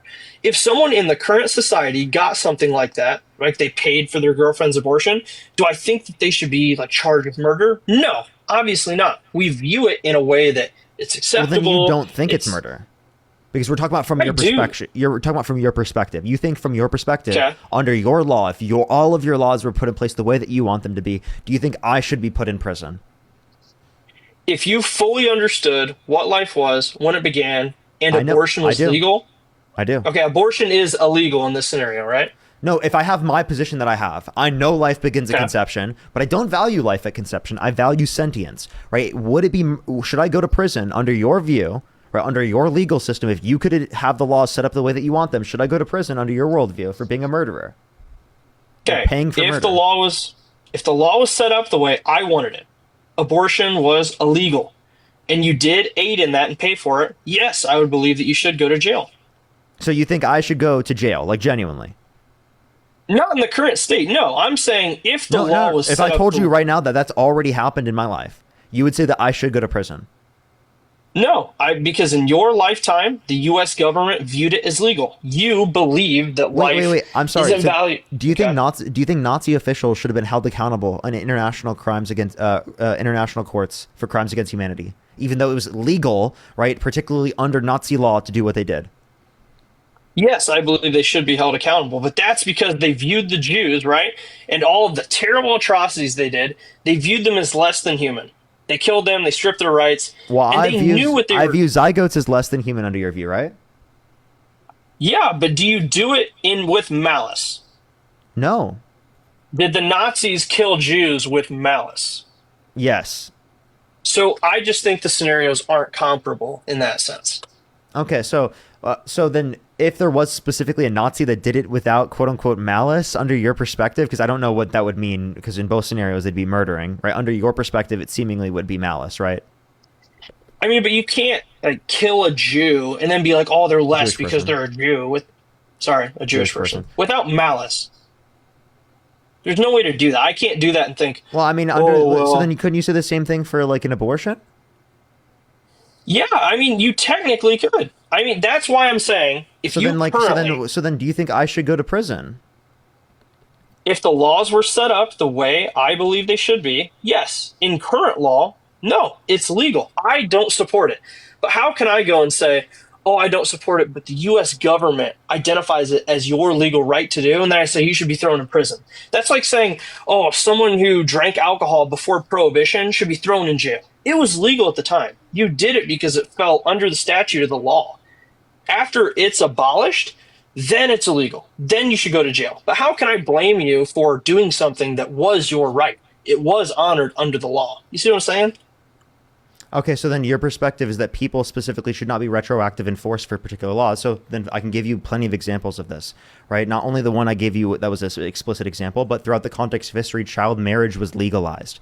Do you think that because historically child marriage was legalized, that it should be the case that the people who specifically did it while it was legal shouldn't go to prison? No, I wouldn't say that. I would think that is a direct violation. But This is Okay, the so, thing. so then here's my point. I don't think that you view it as murder, and I want you to go and I want you to go reflect on your perspective here, because I don't think that you view this as murder, and I think that you would change your view in that. Gotcha. Okay, what I will say to that, Parker, is I do believe it's murder. I believe every situation is murder. And the way I have expressed it may be lackluster. Maybe it doesn't fully encompass the way I believe, because, as I said, I mean, I'm getting schooled in the biology. You're throwing these examples, and I understand what you're saying. It makes sense. But I'm telling you with full faith that I do believe all these circumstances are murder. And I would love to do some more research so I can come in here with, some more ammo in my arsenal and then kind of duke it out. And I'm not having such a weak argument, if that makes sense. All right, for sure. Hey, I appreciate you having me on the show. Have a good night. Yeah, appreciate it. Please change your mind, man. Let's go on the next individual. Only send a guest request if you meet that set of criteria listed on the TikTok screen. We are just looking for some debates. Only send a guest request if you meet that set of criteria listed on the TikTok screen. We are just looking for some debates, everybody. Let's go on to the next person real quick. Only send a guest request if you meet that set of criteria listed on the TikTok screen. We are just looking for some debates. Yo, what's up? How old are you? 24. Do you support Donald Trump? Yes. What's your birth year? 2001, March What month? 15th, 2001. What month? March. March. Okay. If you could go back in time and you could either vote for Donald Trump or Kamala Harris, who would you rather vote for?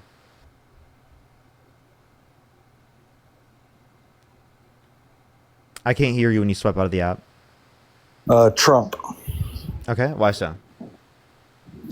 I really strongly believe pro-life. I just listened to the last argument, so I don't really want to get into that. But I do love his border security. I believe that as a U.S. citizen, we need to focus on U.S. citizens coming to the country legally the correct way. I 100% agree that people should be allowed to do that. I'm a construction project manager. All my crews have legally came here from Brazil, and I 100% stand by that. But coming here illegally is not the correct way. And, you shouldn't be able to stay here if you come here illegally. Yeah. Okay. So, in terms of immigration, particularly, can you name one way in which mass deportation would benefit our society? I think getting rid of criminals off the street, like Trump is doing. Himself? Like himself, how? Well, he's a convicted criminal. So, did he get himself off the street? I mean, he went to trial, didn't he? Yeah, and he was convicted and sentenced. He also pardoned violent rioters who beat police officers on January 6th, and he called them patriots. He left. Oh my gosh. Jeez, chat. Jeez. Oh my gosh. That was brutal. That was brutal. By the way, chat, I got a flag a bit ago for the DRUGS. And I don't know if it's limited the push of the stream. I'm not quite sure, actually. I'm on my second account, so I'm not quite sure, to be honest, but maybe in a bit, we'll see if I need to restart, because it might have limited the push of the stream. Not quite sure, but we'll give it a second. Yo, what's up? How old are you?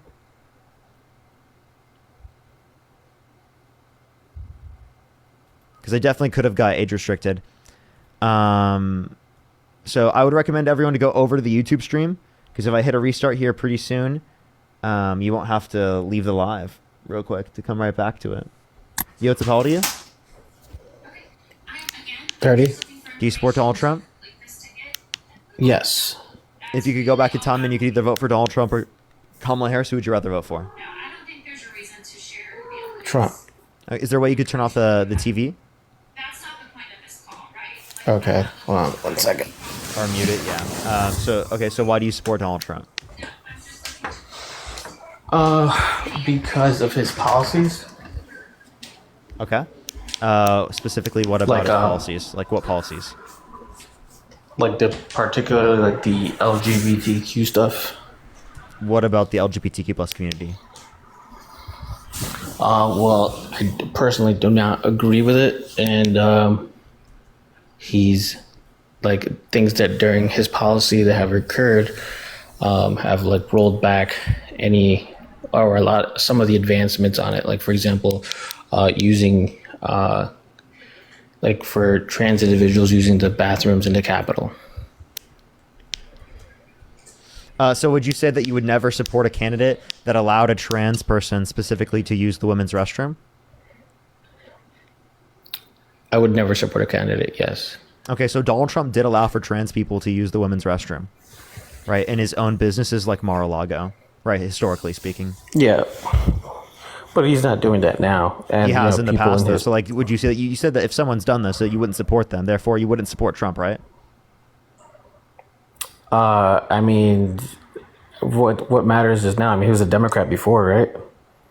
No, but I'm asking, would you support him in that context, given that, like, it is the case that he specifically has done that? You said that you wouldn't support a candidate that's done that before. Okay, then yeah, that's like one of those semantic traps. Yeah, I'll retract that and say that. I guess not. Like I would support him if he like changed that. But Okay, so would you I mean, ever are you not vote going to for a ask me? man that bragged about walking in the changing rooms of naked women while they were changing without their consent, where an 18-year-old came out and said there were 4 girls as young as 15 years old in the changing room? How is that related to Well, why you I said- support him? Yeah, I mean, like, it seems like you specifically, like, wanted to protect women's spaces, correct? Yeah. And not really, actually. I mean, the whole No, reason you don't. I'm against. Yeah, I do, but that's not. You're kind of like putting me in a box here because it's not really. That's the reason why I support him being anti-LGBTQ. The reason I am for that is that, as a married Christian man, the whole LGBTQ stuff kind of blurs the lines, and that's the reason I want Blurs to what be. lines? Well, I'm trying to like overcome temptation and stuff like that. Some of these femboys are so cute, just like you. Okay, you're totally trolling. You're totally trolling. That was I will totally a troll. pound Can you admit into you're trolling, submission. please? I will What? pound you into submission.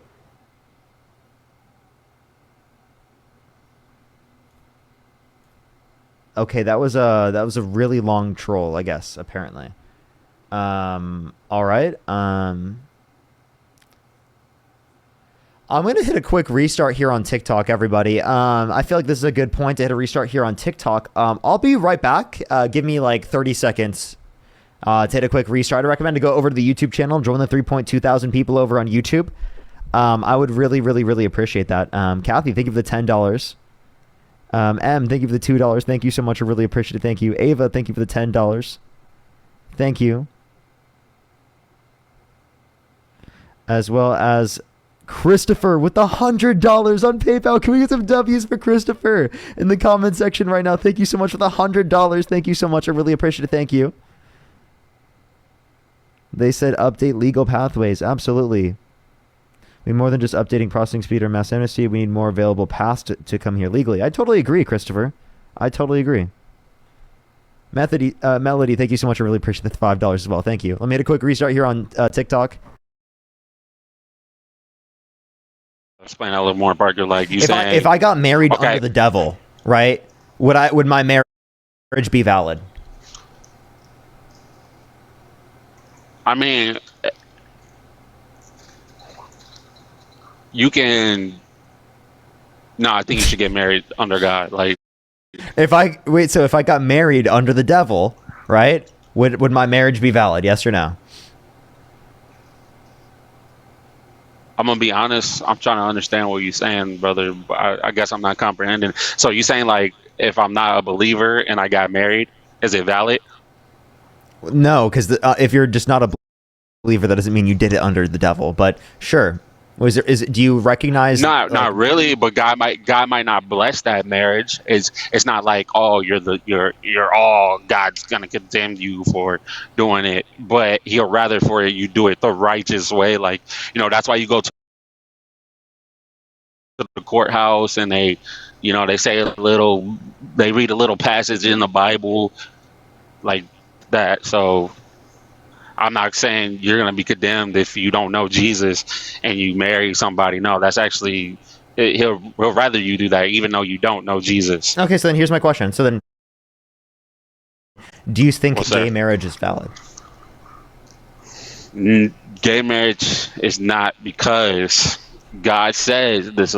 This in Genesis, God says He formed a woman out of a man. So no, He doesn't say nothing about. He doesn't say nothing about a man. Wait, so that doesn't say it's wrong to engage in marriage if you're gay. But why? Okay, if it was okay, then God would have put it in the Bible. He would have said, If it was wrong, look, wait. Genesis, If it was wrong, then He would have put that in the Bible. No. Listen, listen to me. Check it out. Are you listening, Parker? No. Oh my God, you gotta engage with me, because all right. So in the Bible, the Word of God says, with you. oh my bad, Billy.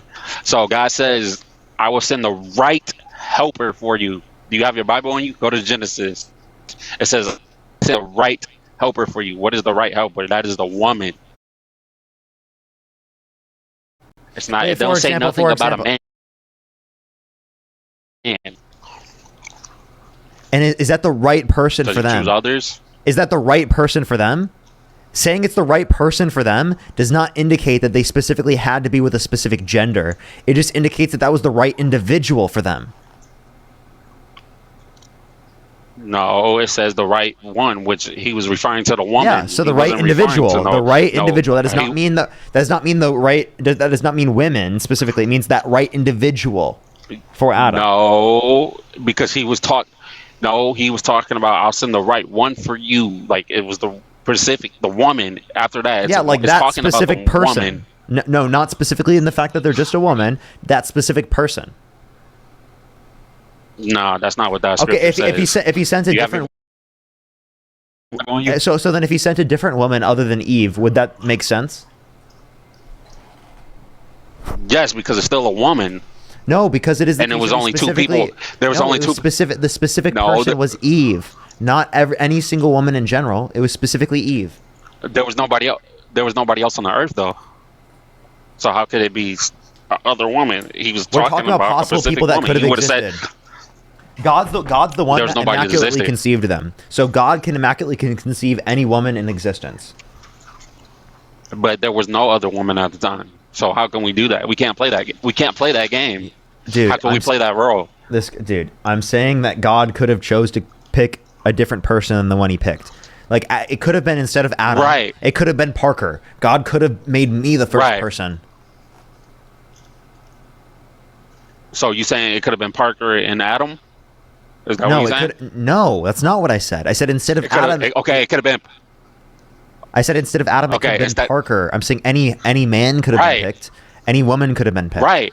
In that context. Right. But it still would have been an opposite sex. It still would have never been a man and a man. Well, technically, God could have made it the case that specifically people could, right, have children who are biologically male as well. That could have been the case that God could have created that as well. That was a choice He could have done. But He didn't do it because that's not His plans. That was in the plans. Wait. Okay, so then, do you think that specifically? Actually, let's run back to like the points that are relevant. Let me get back. So you are Yes, sir. essentially saying that Trump is a better candidate because you support him being, worse for the LGBTQ plus community.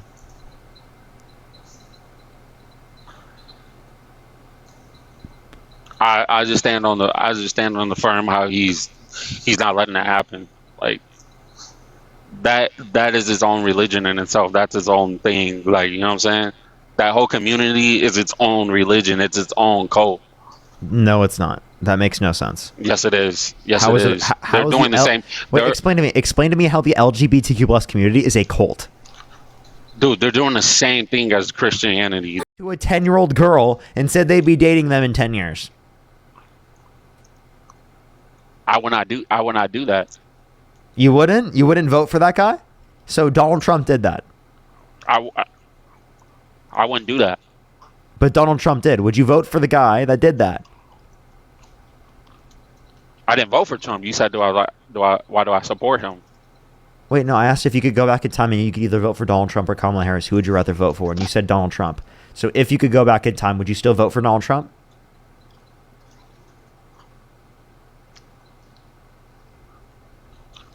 I told you the only reason why I'll vote for him.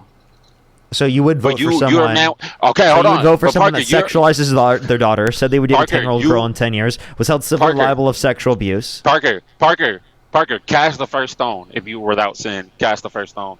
Oh, wait, okay. done stuff that we- No one other Parker, than God. Parker, So now no one Parker. other than God can cast rightful and just judgment Parker. or judgment. Therefore, you can't Parker. be judging gay people. I can. I'm judging. No, you against the can't, sin. because What you are a sinner. Yes, I can. You're a sinner. Who are you Huh? to cast stones But if- against someone else but who no. sinned when you No, yourself has you're- sinned? But you're doing out of the way. You're not trying to forgive him. You're trying to tell me not to forgive him. Yeah, I you told you shouldn't I forgive forgive rapists. Why shouldn't you? What? That's where that scripture comes in. Wait, Why shouldn't I wait. Do forgive you them? think that you should forgive pedophiles? Dude, you should forgive everybody, bro. If they come to true repentance, bro. Okay, bro. I genuinely disagree with that, and that's why we throw people in prison for life, right? We think that people who are pedophiles who have raped children are not redeemable, and that's why we throw them in prison for the rest of their lives. Okay. That's my perspective on the matter.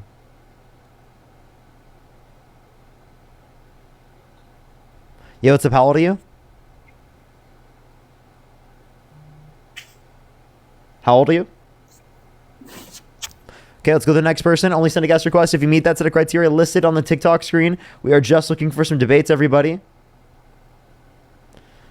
Only send a guest request if you meet that set of criteria listed on the TikTok screen.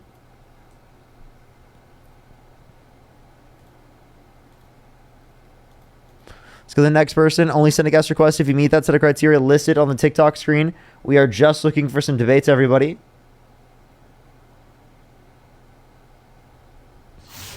Yo, what's up? How old are you? Hello? Do you support Donald Trump? Yes. If you could go back in time and you could either vote for Donald Trump or Kamala Harris, who would you rather vote for? Trump. Okay, for sure. Can I thank a few people and then we can go into our conversation? Brooke, thank you so much for the $5. Thank you so much. I really appreciate it. Thank you. I really appreciate it, Brooke. Thank you. Lucas, thank you for the $5. Thank you so much. I really appreciate it. Casey, thank you for the $5. Give some W's for Casey in the comment section. Kathy with the $10 on Cash App. Thank you so much. If you want to support me as always, Venmo, Cash App, PayPal, link tree in the bio, as well as the description of the YouTube, as well as you can support me over YouTube Super Chat. Let me catch up on YouTube real quick, and then let me go over to my we'll go into the conversation. Sienna, thank you so much for the $10. Thank you. Sadie, thank you so much. I really appreciate the $50 on YouTube Super Chat. Thank you so much. Give some W's for Sadie in the comment section right now. Thank you so much, Sadie. I really appreciate it. Thank you. Jennifer, thank you for the $2. Nair, thank you so much for the $2. Hollyberry, thank you for the $5. Kathleen, thank you for the $10. Carolina, thank you for the $5. Thank you. Carolina again with the $5. Hollyberry, thank you for the $2. Ray, thank you for the $5. Thank you so much. Rachel, thank you for the $5. Ryan with the £2. Andy, thank you for the $5. Coffee, thank you for the $2. Thank you. KM, thank you for the membership subscription. And 9Lives, thank you for the $3. So why do you support Donald Trump? I like that he got rid of or is trying to get rid of the Department of Education.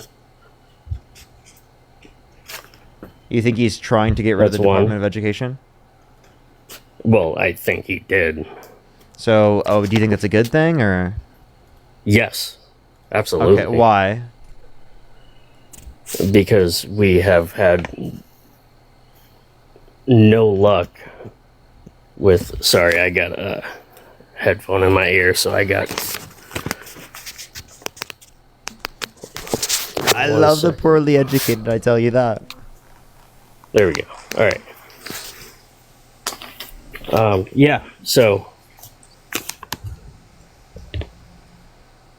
we have, since the 70s, the Department of Education has been taking money from multiple places and throughout the entire country, all taxpayers, and it hasn't done any good. Okay, so the Department of Education instills and maintains educational standards, right, for students across the entire United States. It maintains a federal standpoint where there's a certain level of educational rights. The idea that it hasn't helped out students is actually very ridiculous. Can you tell me one aspect of the Department of Education that you would like to get rid of? Like, in specific? Most of the administrative, Okay, like what? like the DEI policies, the Such as? such as the things that he's gotten rid of. Such as? DEI, Such as? people who don't deserve to be there, that don't have the Wait, so qualifications. what DEI policy in relation to the Department of Education? Have you heard of DEI? Yes, I have. Now, can you tell me what specific DEI policy in relation to the Department of Education that Donald Trump got rid of that you support? It's literally called DEI. The policy itself is not just called DEI. Yes, no, they actually call this in those certain subsets in these colleges. You can look it up right now. Okay, so what was the... Give me the idea of the policy. wait. What did the policy do? Wait. No, just tell me, what did the policy do? What did the DEI policy do? Because, by the way, it's DEIA, like the chat is saying. But what specific DEI policy? Sorry. Right, you're not telling us. Like, what did it do? What did that policy do? It said that you can't discriminate between people of certain classes. What? And by the way, you want Yeah. there to be discrimination? So he's advocating No, to bring that's- back discrimination. That's what he just said. He wants to bring back discrimination on the basis of class. Not only is That's that what not he got rid of. what you think he got That's rid what of discrimination? He got rid of. So you think he got rid of Yes. discrimination? Okay, Yes. what discrimination? Well, I mean, do you want to go to Harvard? Do you want to go to United Airlines? Do you want to go to? Tell me the discrimination in relation to the fucking Department of Education that Donald Trump got rid of. Well, let's go to Harvard. I mean, Charlie Kirk got, was... Tell me how the Department of Education applies to Harvard.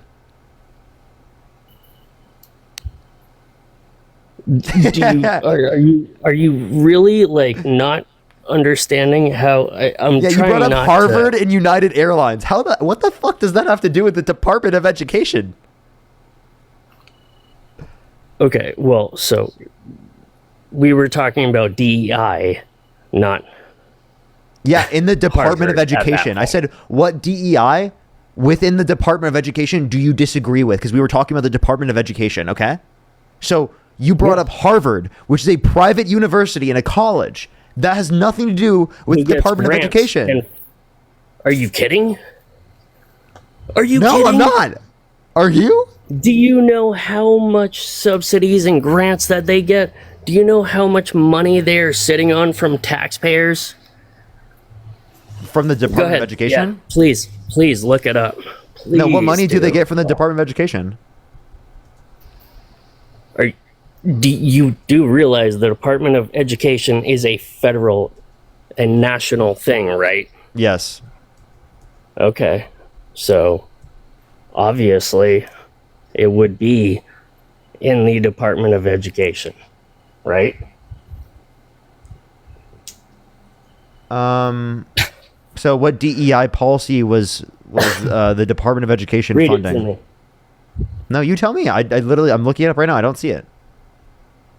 You don't? Well, I can. I just have my phone right now, so. I do see that they get money from a Department of. So here, you're right with this Department of Education federal work study program. That's a federal work study program that has nothing to do with DEI. Oh no, that's a federal work study program, and Yes. Harvard has also admitted to DEI programs. Okay, Like they so had a what lawsuit DEI against program is this. supported by the federal government? Look up Harvard lawsuit DEI. We're gonna go through step by step. Yeah, you're talking about affirmative action, which was shot down by the Supreme Court. That was not funded specifically by the Department of Education. And also, by the way, that's been shot down. So, like, I don't know what you're talking about. That was not shut down by Trump. That was shut down by the Supreme Court. That was not shot down. That was they got. Yeah, that was. Yeah, affirmative action was shot down by the Supreme Court. Yeah. Yeah, so what did they had to Trump stop. didn't do anything to do this. What? Yeah, Trump didn't do anything to get rid of affirmative action. Affirmative action was taken down by the Supreme Court. Okay, and DEI is a subset of affirmative action. Oh my God. If affirmative action isn't here anymore, do you think that what DEI policy did Trump get rid of? You're conflating affirmative action with Transgenders DEI. and transgenders in people? sports. Transgender people. And by the way, again, the Department of Education did not fund Transgenders in sports, not transgender transgender people. people. He's not trying to get rid of transgender people. Don't say that. And then secondly, in terms of this, like they're people. So secondly, in terms of this, what funding did the Department of Education give to Harvard specifically for putting trans people in sports? Like, I'm sorry, what are you talking about? What is this guy saying, bro? Unmute your microphone, man. Yeah, you can look that up too. Please do. Maybe you need to look it up. CK, thank you for the fire feature. No, Thank you, I thank you. can't. Like, Yes, you can. I can't. Yes, you can. You can literally look it up. I'm on one phone. Sorry, Actually, I'm broke. You can swipe. Dude, you can swipe out of the app and you can look things up while you're on TikTok. It's not going to kick you out of TikTok. I won't be able to hear you, but it won't kick you out of TikTok.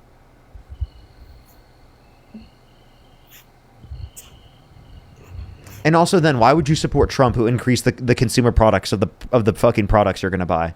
You voted for policy that disenfranchises yourself.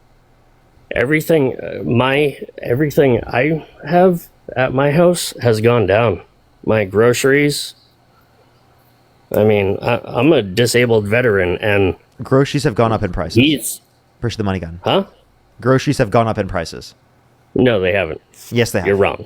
Yes, You're wrong. Vegetables. Yes, there are certain vegetables that have certain vegetables. No. Groceries as a whole. Yeah, no. Yes, they Milk have. has gone down. Eggs groceries gone down. as a whole. You want me to show you? No. Okay, you can say groceries as a whole when you're saying like the entire global grocery. Yeah. No, in the U.S. But yeah, so let's look up what the main things people eat. You can find it from the Bureau of Labor Statistics. Yep. So there's in the last 12 months 3.2%. In the last 12 months 3.2%. 3.2% what? Inflation on groceries. Oh, well, real wages also went down $1 too, so. What, dude? I just told you inflation went up by 3.2% in relation to groceries in the past year. You said grocery prices have gone down. No, they have not. You're actually wrong. Real wages have actually gone up.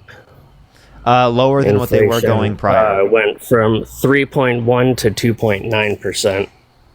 Inflation did not go from 3.1 to 2.9%. It went from 2.7 to 2.9%.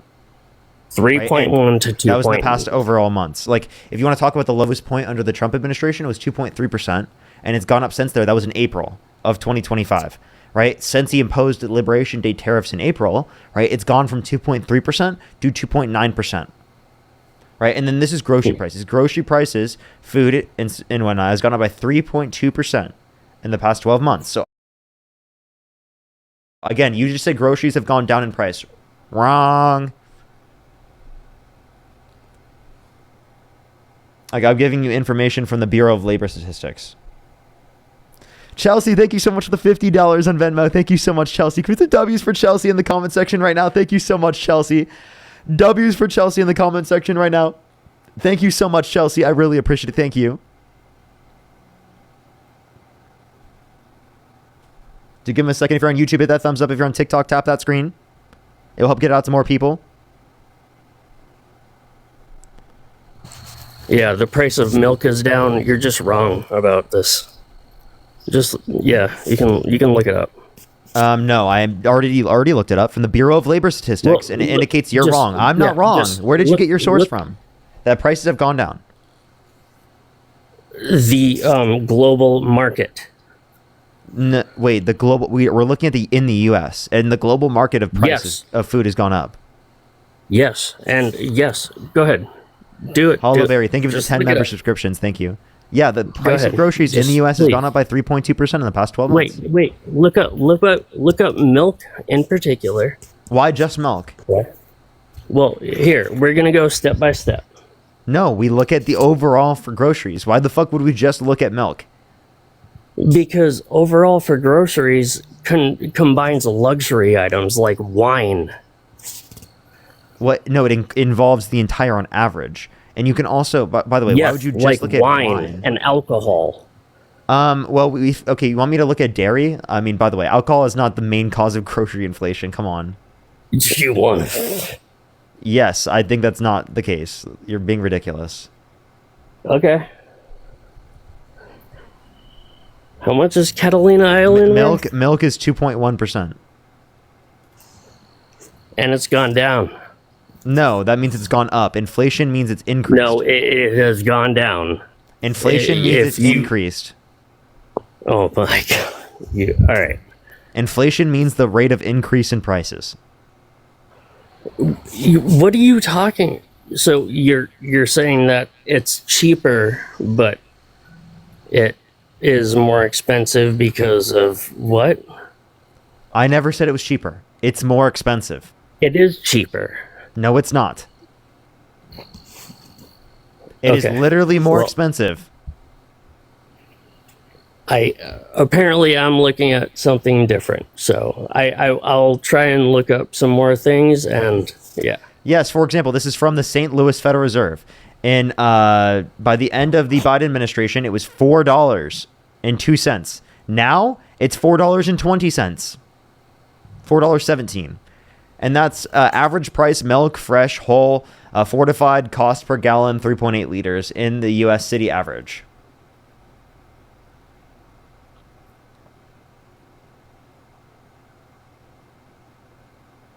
So prices have gone up for milk. You said that they've gone down. Nope, they've gone up.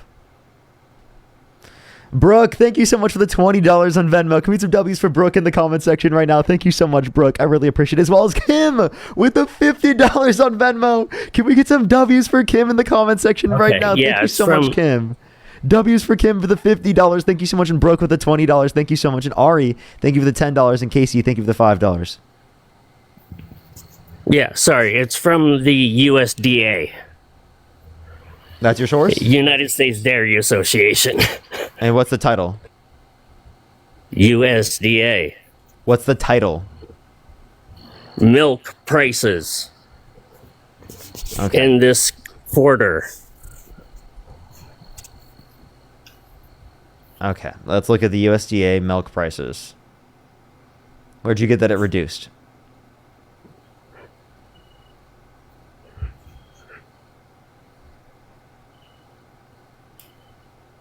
Milk prices. Yeah, where'd you see that it reduced? Dollars per CWT. It's gone up. Like, for example, in March, it was $9.78. I mean, this is really confusing to read, I guess. This is why I love Oh, no, it's really not. Statistics. It really is. Because I don't know which... It's really not. Wait, here's for non-fat solids, butterfat. I mean, they're all for different ones. So which one are you looking at? Which one do you think went down in price? The dairy, milk. Milk as a whole? None of these are just milk as a whole. No, the milk in particular was one. That was... By the way, the USDA doesn't show that on the recent source they just posted. What did you look at? What? Yeah, what did you look at, bro? And why are we just looking at milk, bro? Jesus Christ, dude. Do you only go to the store and get milk? He goes to the store and he comes back with like an entire fucking tray of milk, and that's it.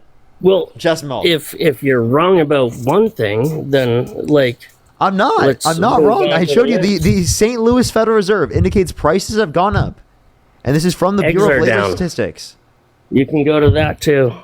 So do you think the Bureau of Labor Statistics under the Trump administration is causing the prices of milk to be distorted? I think that the Federal Reserve is causing inflation to rise. Really? The Federal Reserve? So if you think the Federal Reserve is causing inflation to rise, what are they doing to cause inflation to rise? By not,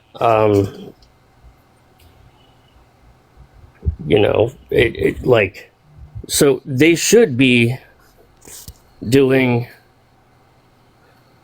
what is allocated by the market. What the fuck does that mean? What did the Federal Reserve do to cause inflation? Well, they're not going down on interest rates. They did. They actually just recently reduced interest rates. And by the way, that would put upward pressure on prices if you didn't know.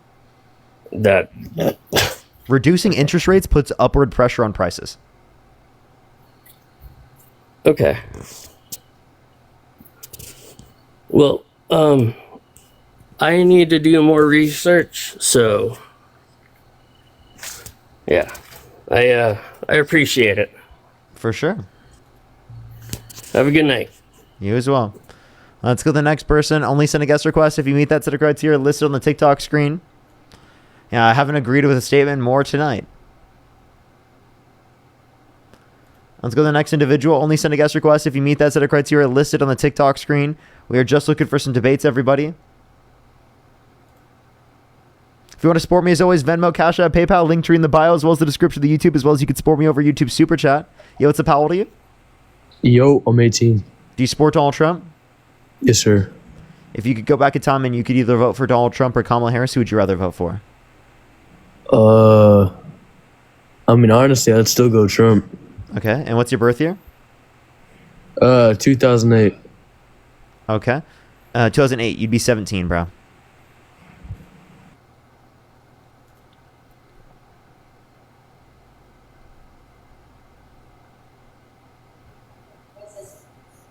Yo, what's up? How old are you?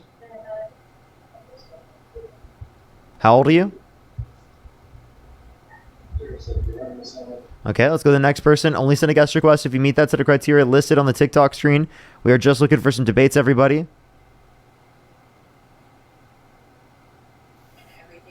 Yo, what's up? How old are you? Yo, what's up? How old are you? Okay, let's go to the next person. Only send a guest request if you meet that set of criteria listed on the TikTok screen. We are just looking for some debates, everybody. Only send a guest request if you meet that set of criteria listed on the TikTok screen. Yo, what's up? How old are you? Oh my God, Parker, I'm gonna cry. I love you. Okay, let's go to the next person. Only send a guest request if you meet that set of criteria listed on the TikTok screen. We are just looking for some debates, everybody.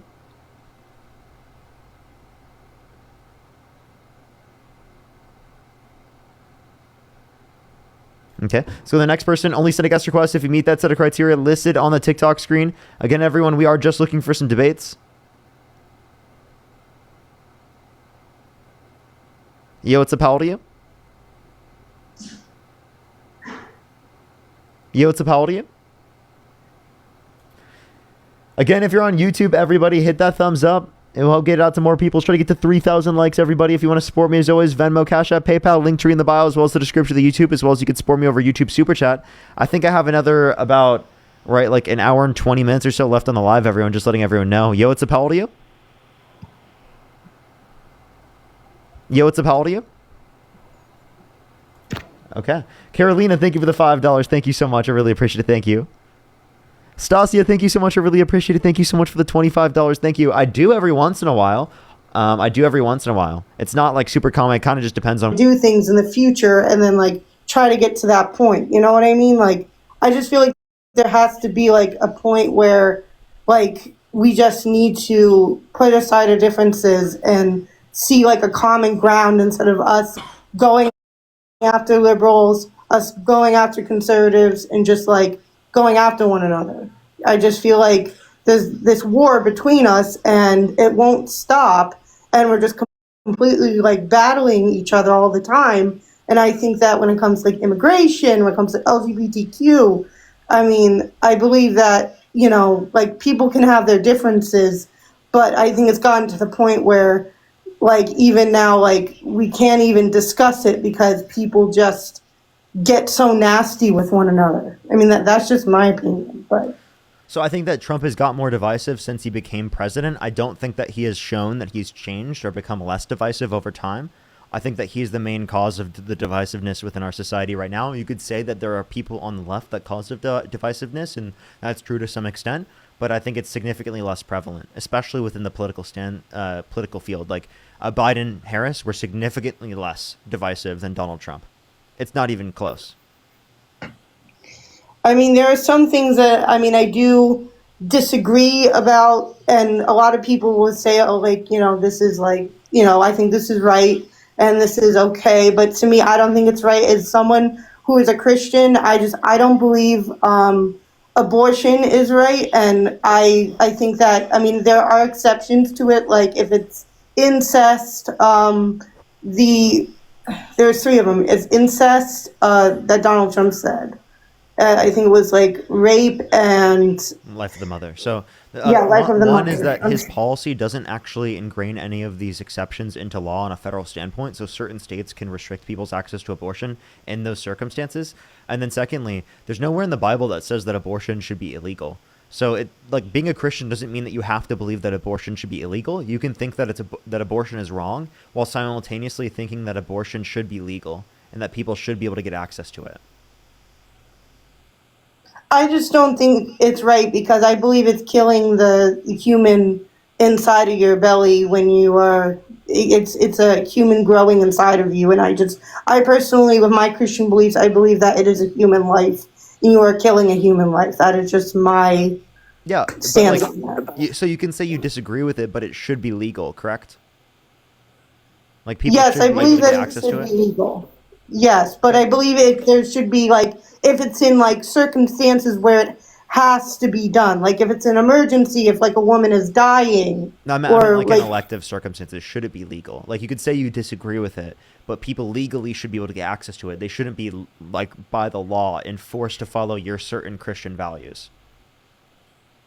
Like you don't think cheating should be illegal. You don't think premarital sex should be illegal. You don't think so many other sins should be illegal. Why do you think that you should be able to enforce your religious views on the rest of the people who do not believe in those specific religious views within our society?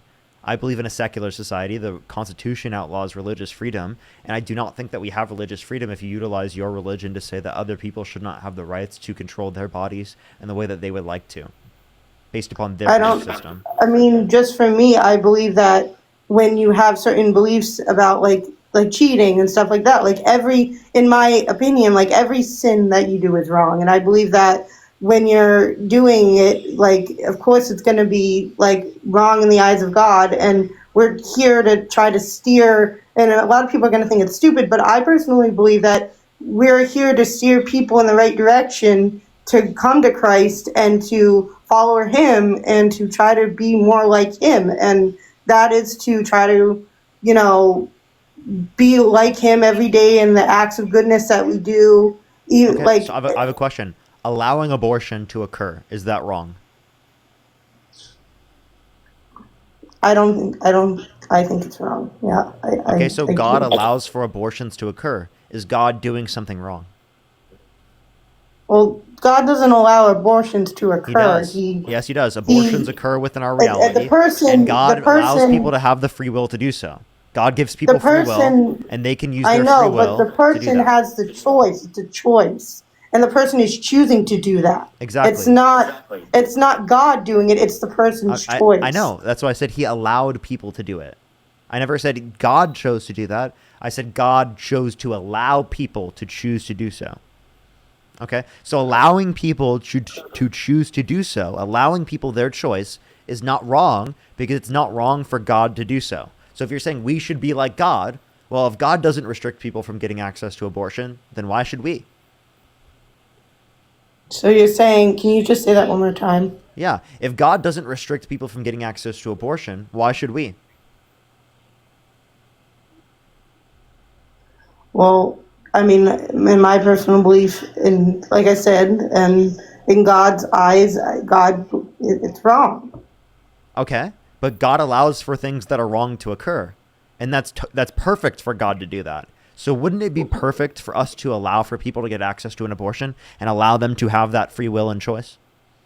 Well, things happen in this world because it's because of sin. That's why things happen in this world. It's not because God allows it to happen, yes, but it is the result of sin in this world and Satan and what he is trying to do to people in this world. Satan is trying to control this world, and he is trying to put bad things in this world. I'm not saying that everyone is like perfect and like they shouldn't like or whatever. Like I'm trying to say like everyone is accountable to God. Even Donald Trump, like he's not perfect. I'm not saying like he is. Like he's done things. He's probably not the best person. I'm not saying that like I voted for him and I do have some of the same values as him, but as a person, I do think that he needs to do better morally and the way he believes stuff, because yes, I do think that he may, I don't think that he is honestly being a Christian that he should be.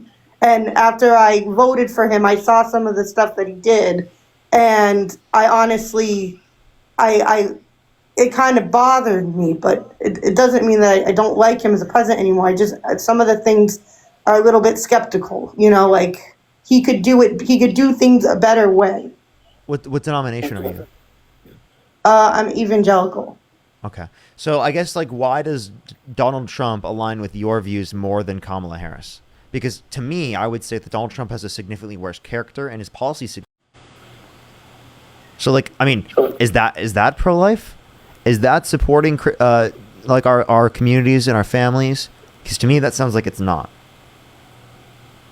Yeah, like I said, there are some things that I don't agree with. Like I don't agree with that, but I do believe in some of his immigration laws. I could believe that people who are not born here, you know, shouldn't be I'm sorry, I didn't word that right. People who are born here or who have been legally citizenized in America that have come over should stay in America. But I believe that like people who are like immigrants, illegal immigrants, I don't believe that they should be staying in this country. Only reason why I'm saying this is because I was adopted, and when I was adopted into this country, I'm originally from Romania, I was legalized into the system legally, and I don't believe that these illegal immigrants should just be coming to this country, taking our like money, taking our jobs, just being in this country without any kind of legal means. I just feel like that's wrong because I had to do it legally, so I feel like they should. That's just me. Okay. So undocumented immigrants are not taking our jobs or money. They're actually adding to our economy like everyone else, right? So they add demand and supply to our system. They pay taxes. Undocumented immigrants paid over $100 billion in taxes in 2022, for example, right? And they would pay more in taxes if we gave them a pathway to citizenship. So they're not taking our money or they're not taking our jobs. If anything, they're giving us more money and they're giving us more jobs in our society because our economy becomes larger when there's more people within it. So, like, I actually don't think that, like, there's any good argument for saying that. And anyone who's in the country who's undocumented, who hasn't committed a violent crime or bad crime, I believe that we should give them a pathway to citizenship because our legal processes, if they actually ran quick enough, they wouldn't have restricted them from coming into the country anyway. So why not vet them to a greater extent, provide them a pathway to citizenship, and treat them, right, like native-born citizens in the country, not like foreigners, as Leviticus literally tells you to. Leviticus 1934, God literally tells believers to treat foreigners as native-born individuals. Yes, I guess there is a good point to that, but what I am trying to say is that I believe that people who are maybe like it's not every like migrant, and I didn't maybe word this right, but not every, like, I feel like that there are some illegal immigrants that should be in this country, but they should be brought in the right way, or maybe Trump should do something different instead of like putting them away. Like maybe he should be putting them in like housing or trying to find a way for a system to be made that these illegal immigrants can come in more safely. But I do believe that the violent immigrants that come into this country, they're the ones that should get out, because there are violent immigrants. So we actually don't disagree with you here. People who have committed violent crimes and bad crimes, they should be deported from the country. If someone was held civilly liable of sexual abuse, I would want them to be deported from my country. Yeah. Yeah. So, like, I have a question. Like, if someone was held civilly liable of sexual abuse, would you let them legally enter the country? No, right? No. No, right? So then why would you let them enter the Oval Office?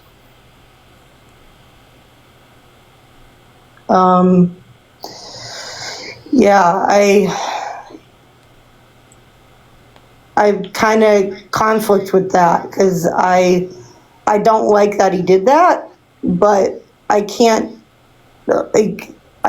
speak for him. Like I don't think it's right, and like I said, I don't believe that everything he does is right, and like I like I said, I can't speak on like I did that was horrible. Like I agree that was horrible, but I also don't know, like, because the government and everyone can be spinning all these different scenarios and all these different like theories around about it, and like we don't know, we don't know exactly, what's going on.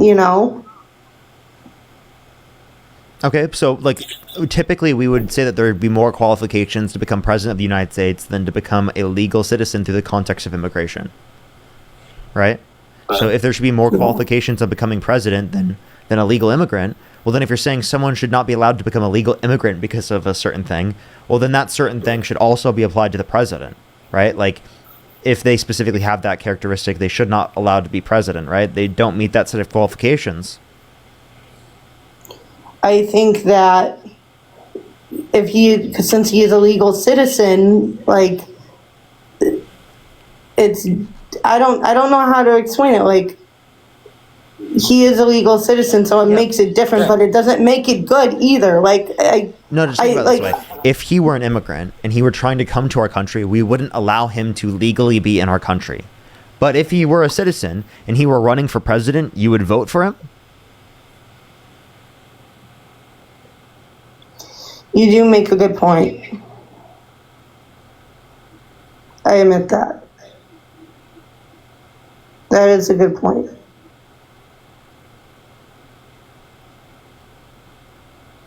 So, thank you for educating me a little on that. Of course, I appreciate you. Yeah, thank you. I kind of saw a little bit different perspective on that. Well, that's good. That's good. Well, I appreciate you coming up. Thank you very much. Okay, you're welcome. You have a good day. Have a great day as well. Let's go on to the next person, everybody. Only send a guest request if you meet that set of criteria listed on the TikTok screen. We are just looking for some debates. If you're on YouTube, hit that thumbs up. If you're on TikTok, tap that screen. Dan, thank you so much for the $10. Thank you so much. I really appreciate it. Thank you. Yes, it is super, super important. Of course, it's, it's very similar things over and over again, but it's very important. It's like, teaching, teachers do things that are very redundant over and over again, but it's very important. Or like if you're playing Minecraft, you got to farm wood in order to be able to build a house, and it can become redundant to farm or to build, and to do all the things that you've done multiple times before, but it's a necessary fundamental aspect of reality to be able to get what you want to do done. What's up? How old are you? Parker, please debate me. I'm not a troll.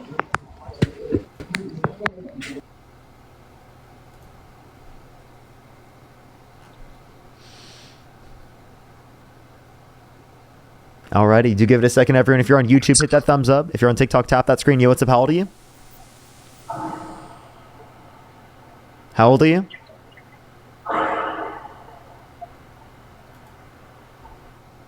Let's go to the next person. Everybody, only send a guest request if you meet that set of criteria listed on the TikTok screen. We are just looking for some debates, everybody. If you want to support me, as always, Venmo, Cash App, PayPal, Linktree in the bio, as well as the description of the YouTube, as well as you can support over YouTube Super Chat in the pinned comment on my YouTube. What's up? How old are you? Hey, 46. Do you support Donald Trump? I do. Okay, why so? Man, a variety of reasons. I got on the other night with you and you had to cut me off because I used the F word for the leading cause of death of people under 40 in the United States. Oh, okay. So yeah, you used the F drug. Okay, yeah. You can move on and continue on from that point if you'd like to. All right. Well, myself, I've had family members that's died of it.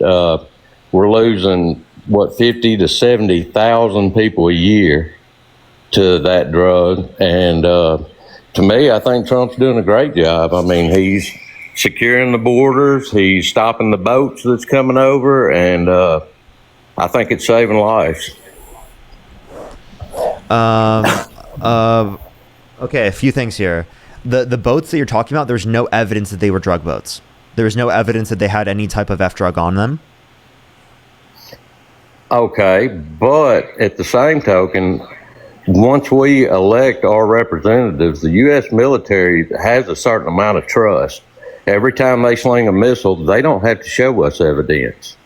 I mean, think about that. When we go to war, are they going to have a trial for everybody that they sling a missile at? No. We're not at war. There's no international. We have no control over in international waters such as that.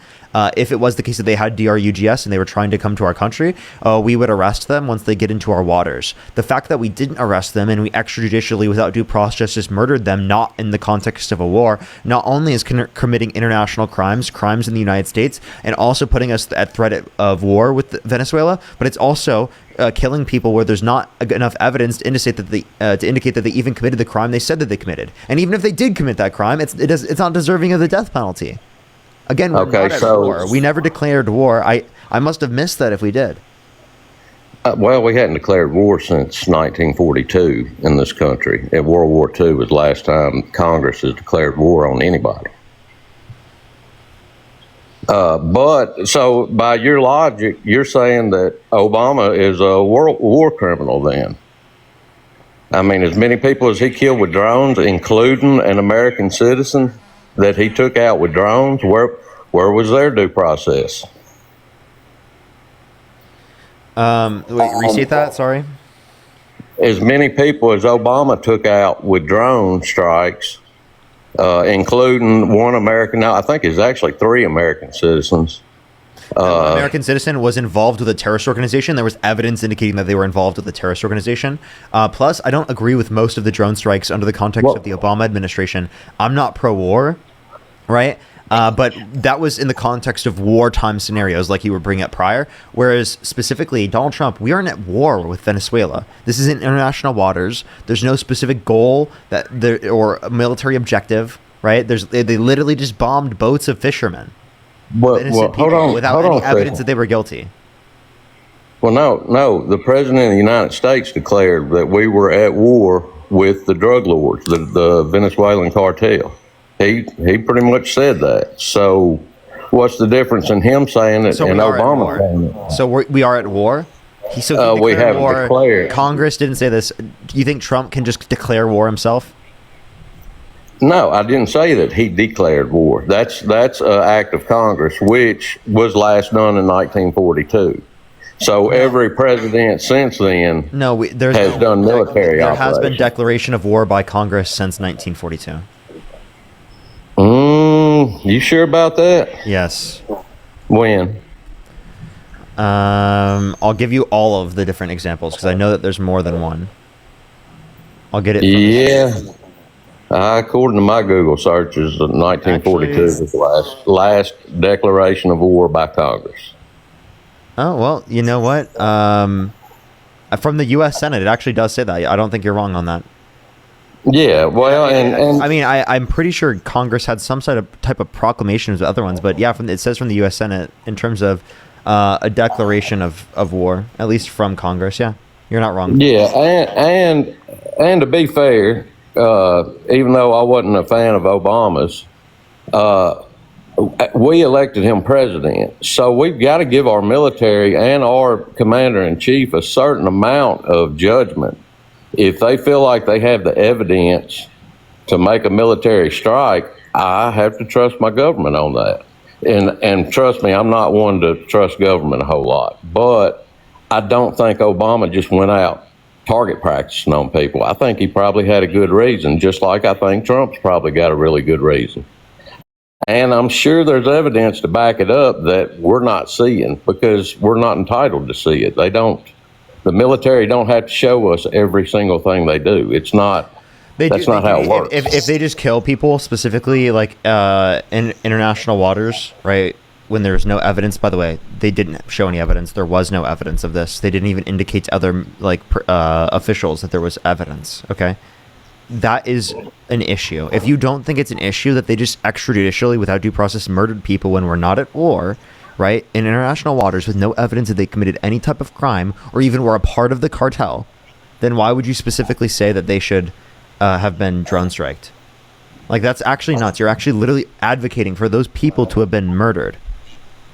I'm advocating if our U.S. military has reason to believe that they are hauling the drugs that are killing half our population out. It's not half. Well, not half. Okay, 50 to 70,000 people a year below the age of 40. Wait, so then do you think drug dealers deserve the death penalty? No, not necessarily. That's what you just argued. You just argued because they were trying to deal drugs that they should receive the death penalty. I think, yeah, in massive amounts, to where you can kill out 20, 30,000 people in one lick. So then you would have to justify that they had that certain amount. Okay, well, and I mean, according to Trump and the U.S. military, apparently they do. Okay, so then, for example, if they did that specifically in the context of the United States, they just started drone striking people that they thought might have F drug, would you be okay with that?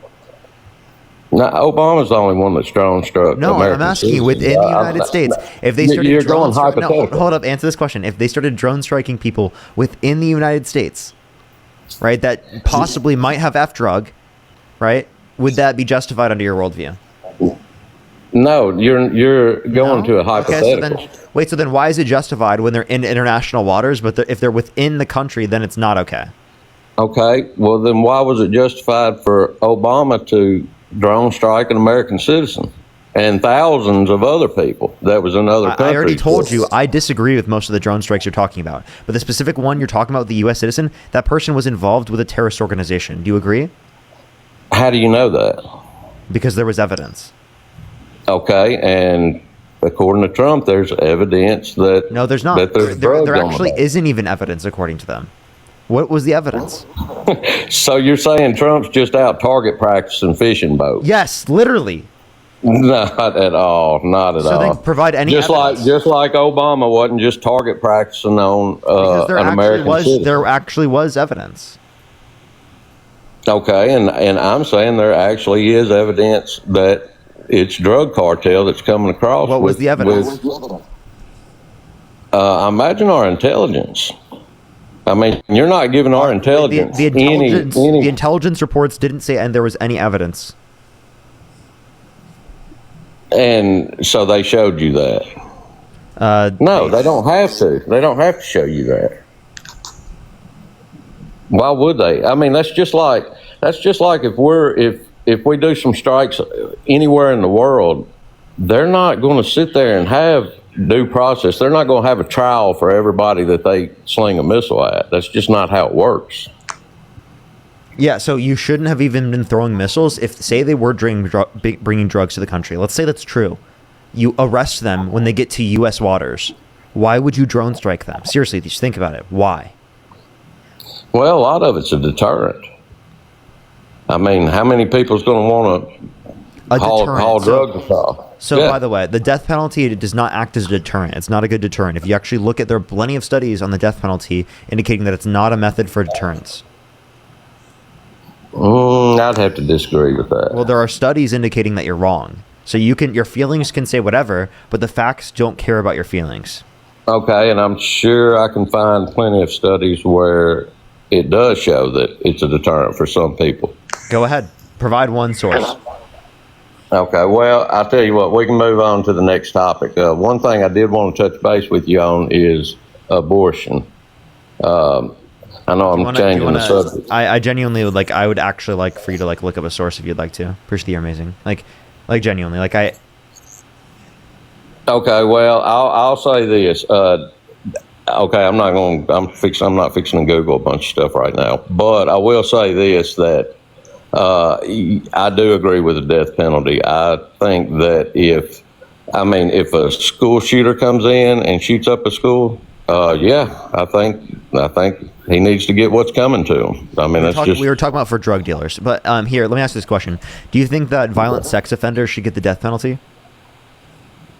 Violent sex offenders? Yep.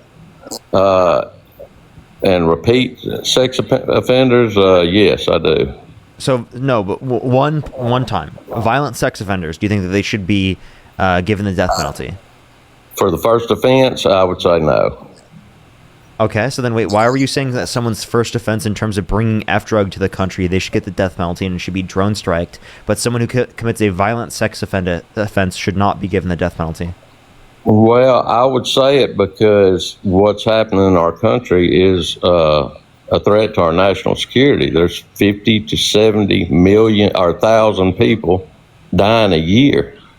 I mean, that's, of course, school shootings and gun violence, all that's horrible. Do you think that people don't die because of SA? Do you think that people don't? No, I'm not, and I'm not taking away from that. I'm sorry. Let's address the point in the reality that it is the case that in terms of SA in this context, right? Again, I think that SA is significantly more harmful than someone if they were bringing F drug. Like just had it, and we're just bringing it to this country. Genuinely, I think SA is worse. Yeah. Right. Okay. And let me say this on. So wait, do you agree with me? Do you agree with me?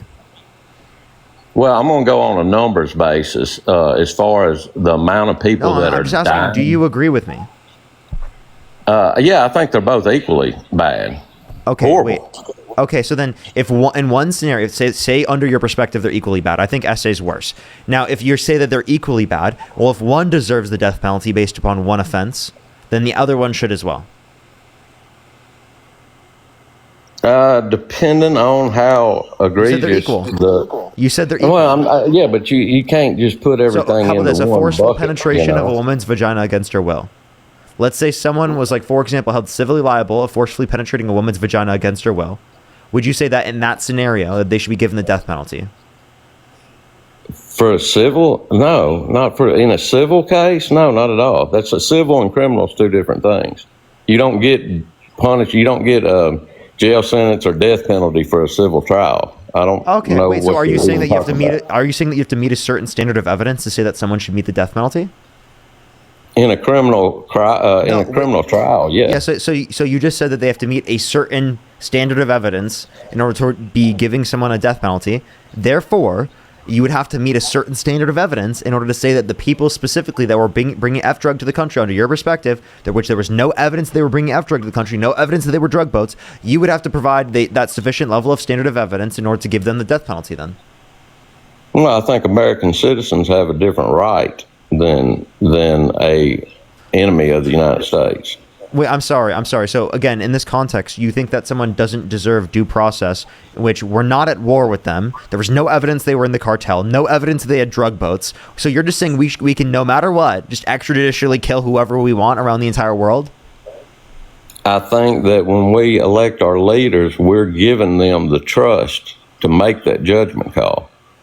Just like our U.S. military, if they do strikes in a military operation in another country, we don't have to have due process to sling a missile everywhere we sling a missile. Okay, and 99% of the time, the citizens aren't going to know. Would you be okay with drone striking boats off of Australia? No, not if they don't have reason to believe that they're a threat. No. Wait. Let's say the Trump administration claimed they did. They claimed that they were bringing F drug to our country and boats. Okay, and I'm assuming that they've got the evidence to back that up, even though they don't have to show you that evidence. So then you would be okay with them doing that because you assume that they have the evidence. So why hasn't Congress? Wait, hold up. Would you be okay with them doing that because you assume that they have the evidence? If they've got clear evidence that they're doing that, yeah, no, I wouldn't have a problem with that. Wait, you're just assuming that they have evidence. They haven't shown any of the evidence. You're just assuming that. They don't have to show you the evidence, Parker. That's what I'm telling you. Okay, so then you would just Congress could ask hold for up. To be clear, you would just believe them that they drone strike a boat off of Australia and claim that they had F drug on it. You would believe that. If the United States military and our intelligence said that's what was on the boat, yeah, I would have to take their word for it. Okay, so you wouldn't ask for any evidence. You would just take their word for it, and you would believe that the boat off of the Australian coast, right, that they're claiming had F drug on this boat and they were bringing it to our country, you would accept that as true. Okay, so then how about this? Would you believe specifically that there were weapons of mass destruction? Oh, what, in the first Iraq War or the second Iraq War? Would you believe that there were weapons of mass destruction? Yeah, or the intelligence community said that. Yeah, and I believed our intelligence community. But they were wrong. And was it incorrect? Obviously so. They didn't find them. Yeah, I agree. Yeah, our intelligence. Maybe they should have to tell us the evidence. So you would rather the boats just get here and take a chance on it not being drugged? I would rather just detain them once they get into U.S. waters. Yeah, detain them and investigate. Okay, and who says that they can't cross the border without being spotted? I mean, we did just see like 20 we spotted them already million. Enough to drone strike them. Couldn't we use the drones to see where they're going? They're on a fucking boat, dude. You're telling me that we couldn't use the drones that you used to drone strike them to see where they are? Okay, so we're just supposed to follow them around and have a trial for every one of them and all that. Okay, yeah, wait, I disagree. Yes. So what literally would be your detain them once they get to that? U.S. waters and literally give them a trial. Yes. Okay, well, and what would be your solution to stop the 50 to 70,000 people dying a year in our country? Yeah. I mean, because you're not for a strict border. We already know that. You're not for deportation. We already know that. You're not for bombing the boats. Perspective. I would think that law enforcement would have more time to deal with people who are committing such violent crimes and bad crimes if it is the case that they weren't so busy trying to deport people who have been living in this life for 20 plus years, have a family, and are just working at a place of work. Like, genuinely, if the fucking enforcement was not focused on deporting people who are good and are in the country living their life with their families, right, then it would be the case that they'd have more time to deal with the people who are bringing F drug to this country. U.S. citizens mainly. Parker, when in the last 30 years have we not been deporting people? I mean, like, Clinton was what, 12 million? Obama, wait, I'm not disagreeing with deporting million. people. Wait, if someone has committed a violent crime or bad crime, I believe they should be deported. But if okay, well, hold on. Go ahead. Let me finish my point. Okay, so you had Clinton at 12 million deportations. You had Obama at 3 to 5 million. Nobody was crying and throwing a fit about it. And then you had Biden, even sleepy There were mass ass protests, and Biden. those numbers are wrong. 3.1 million. I've seen 3.1. When it was going on, they were claiming 5 million. But that's what CNN was reporting when it was happening. 3.1 million, which is actually like very similar to like what Trump has done in terms of this, because that's 8 years. And also, Trump's nowhere near that. You want to know the distinction? No, nowhere near, because he's at the beginning of his administration. Yeah, he's at 400,000. Even Biden, who didn't even know he was in the world, deported 1.5 million in his 4 years. Where was your energy for that then? Why wasn't I hearing the cries? Now, the distinction is the process. Donald Trump is violating people's due process rights to a greater extent. He's giving ICE authorization to racial profile. He's giving ICE authorization to go in with masks on, without identifying themselves, without using a warrant, and go in and strip people from communities in which they're in who have not committed a bad crime, right? And specifically who have been in this country for 20 plus years, so that they can increase their deportation numbers. They're deporting people who have literally spent their life making this country a better place in every single which way possible, rather than focusing on the violent criminals like Donald Trump himself. Yeah, and I'm a construction superintendent. I mean, I work with guys who came over the legal way, who have visas, and I think they're wonderful. They're great people. I have no problem with anybody coming over legally.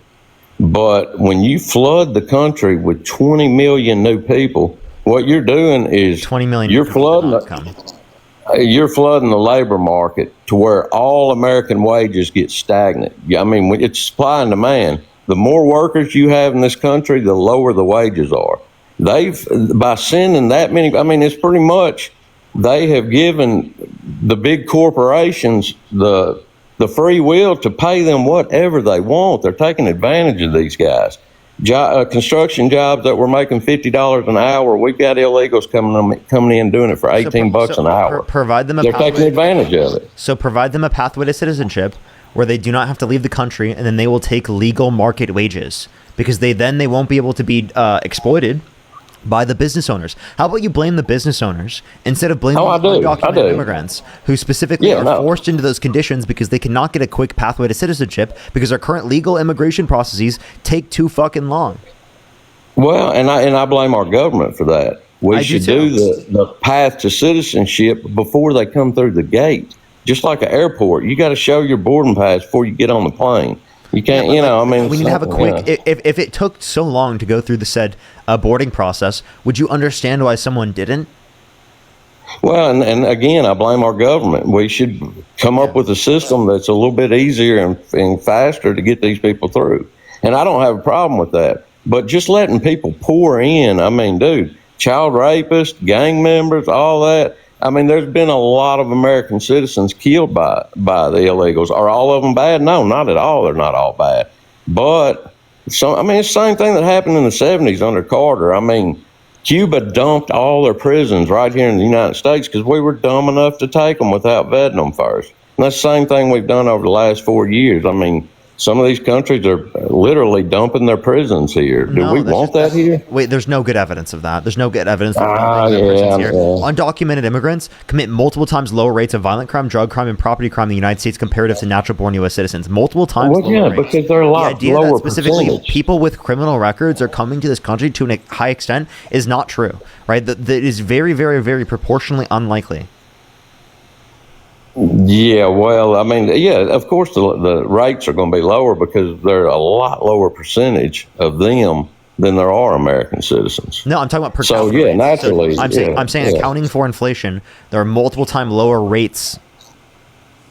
Yeah, and I'm not saying they're bad people at all. I mean, like I say, the guys I work with, I'd give them the shirt off my back if they needed it. I don't have a problem with that. I have a problem with, that's just like if you invite strangers to come stay in your house, you want to know who they are before you let them in your house. You're not just going to say, come on in. That. Hey, I think you treat specifically your house differently than you treat the federal government, right? Because think about it. Our country. You treat the government. Let me explain. You think that there should be an open border between the state that borders your state and your state. But does that mean that everyone within your state specifically, or within that state, should be able to go into your house without vetting? No. Yeah, just because they don't need to vet them between the states doesn't mean that they don't need to vet them going into your house. Okay, so that's why I don't think the border argument in terms of like a private, house makes any sense. Because also we could bring up like if there was an owner of that house, because U.S. citizens would technically be owners of the United States under this current prescription. Well, then they could claim that they specifically authorized this particular person to come in, and then they're justified in being in the country. So because I'm specifically a U.S. citizen, I could grant every undocumented immigrant who has not committed a violent crime or bad crime authorization because I'm one of the people that quote unquote owns the house, right? Yeah, but the fundamental difference, Parker, is there's no law against going from state to state for an American citizen. There is laws on the book saying you can't just roll up in our country. Just like, I was in Canada last summer. Dude, you can't just roll into Canada because you feel like it. They want to know who the fuck you are, and I don't blame them. Every country in the world does that. We want to know as well, but in order for us to actually know, we have to do a legal immigration process that goes significantly quicker. The best way to know the best way to know as many people as we possibly can in the country is to provide a pathway to citizenship for those that have not committed a violent crime or bad crime, because it is the case that they would specifically, in that connotation, then be there would be more people as a proportion of our society that'd be vetted. Okay, so we can agree on that. But would you agree that it should be done before they come here or after they come here? Well, preferably before, but given that they're already in the country, right, I'm okay with it happening after they've come into the country because they've already come into the country. We can't change that, right? Yeah, and I'm all for a vetting system right now that, if you've been here more than 3 years and you've held steady work and no criminal record, I'm all about, let's do something for these people. We need to.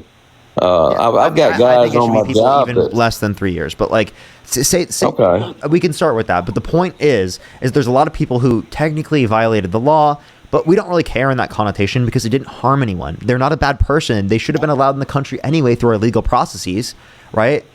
So Yeah, then, like, I get that. if that's true, then that's a mess up on behalf of our legal systems as to why they came into the country documented, not an issue on behalf of them. Oh, I agree 100%. I blame our government. It's not the people.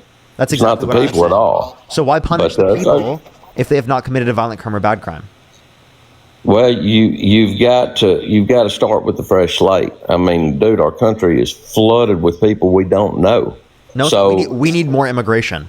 The actual facts are that by 2050, the Congressional Budget Office estimates. Estimates, the bipartisan committee from the federal government, they estimate that our population will be declining by 2050 because we've had low birth rates. Oh yeah, so we need more immigration to actually have a continually rising population, right? It's Yeah, I to be able to agree. fund And- Social Security and Medicare and these systems, because it is the case that we're going to have a lesser amount of people who are younger to be able to provide into the systems for the people who are older on these systems for longer because of increasing life expectancy due to technology increases. Yeah, and I agree.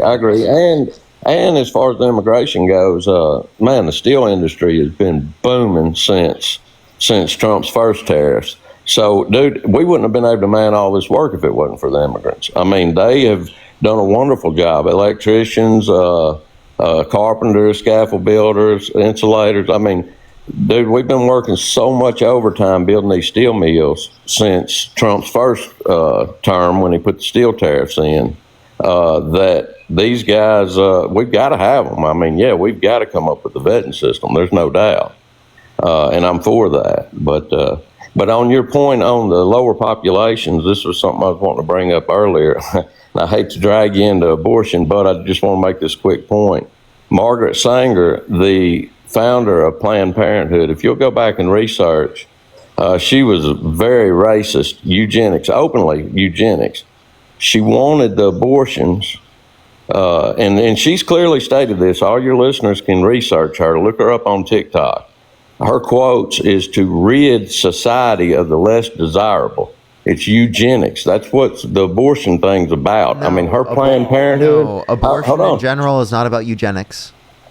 Well, according to the founder, are you saying that I Okay. support eugenics because I'm pro-choice?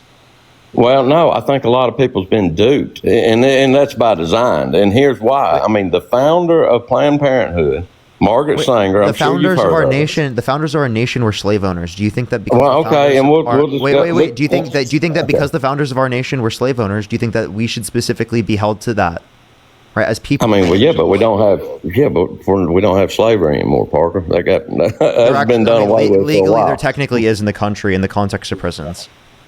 Well, that's another topic. But on the abortion, if you will research Margaret Sanger, she wanted to control her words, not mine, the Negro and dumb whites of this country. No, I'm just gonna kick him because of that. You don't say that. Let's go to the next individual. Only send a guest request if you meet that set of criteria listed on the TikTok screen. We are just looking for some debates.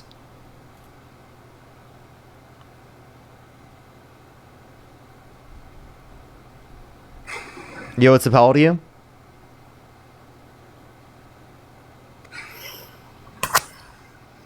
Yo, what's up? How old are you?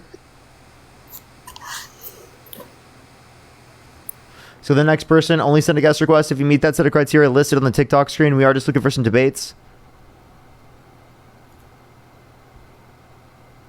Only send a guest request if you meet said criteria listed on the TikTok screen. Thank you so much for the Galaxy. Thank you so much, TK. Yo, what's up? How old are you? Yo, what's up? How old are you? Hello. Do you support Donald Trump? I do. Okay, how old are you? 25. And if you could go back in time and you could either vote for Donald Trump or Kamala Harris, who would you rather vote for? As of right now, Donald Trump. What's your birth year? 2000. What month? February. Okay, why do you support Donald Trump? So right now, like everything that he's done for Israel, I'm Jewish. And so I think that what? I just don't know if you're old enough. Sorry, I'm trying to tell. Yeah, I know. I sound young. I promise. I'm 25. Okay. Okay. All right. All right. Do you support Israel committing a genocide in Gaza? I mean, I don't really think that's what's happened. It absolutely is. You don't think that the mass starvation of Palestinians, the intentional killing of Palestinians, the destruction of their entire fucking land, you don't think that's going to qualify under genocide? I mean, have you seen pictures of Gaza? I have. I just don't think it's Israel's fault. Like what? It literally is. I think Hamas like uses civilians as like human shields. Yeah, I have a question. I have a question. Say the police are specifically going after a suspect. They indicate that specifically the suspect has now grabbed one of the children, right, around them, and specifically and is using them as a human shield. Would it be justified for them to blow them up, like drone strike them? Would that be a justified response from the police? Or would you like say that's wrong that the police did that? I guess that's wrong. What do you mean, I guess that's wrong? What are you talking about? What? You think drone striking them with the child is not wrong? Or it might not be wrong? Okay. So you should be able to like go in and rescue the children, right? But you can't do that to like an entire population. Okay, so again, in this context, right, so you're saying that they're specifically using people as human shields. Well, you have to work around that. You have to understand that you want to reduce innocent civilian casualties, right? And they did not make the efforts to do so. They actively, literally increased innocent civilian casualties by literally not allowing enough aid in to feed the population, for example. Right, so starving the Palestinian population. Yeah. That's intentionally murdering Palestinians. Say you don't believe any of the drone strikes specifically were literally hundreds of thousands of possible deaths, right? Specifically related to those, because we don't know specifically people under the rubble. We have no clue, right? Yet specifically relating to those, say that you put those aside, all of the starvation deaths. Yeah. So those are intentional, right? Isn't that destroying in part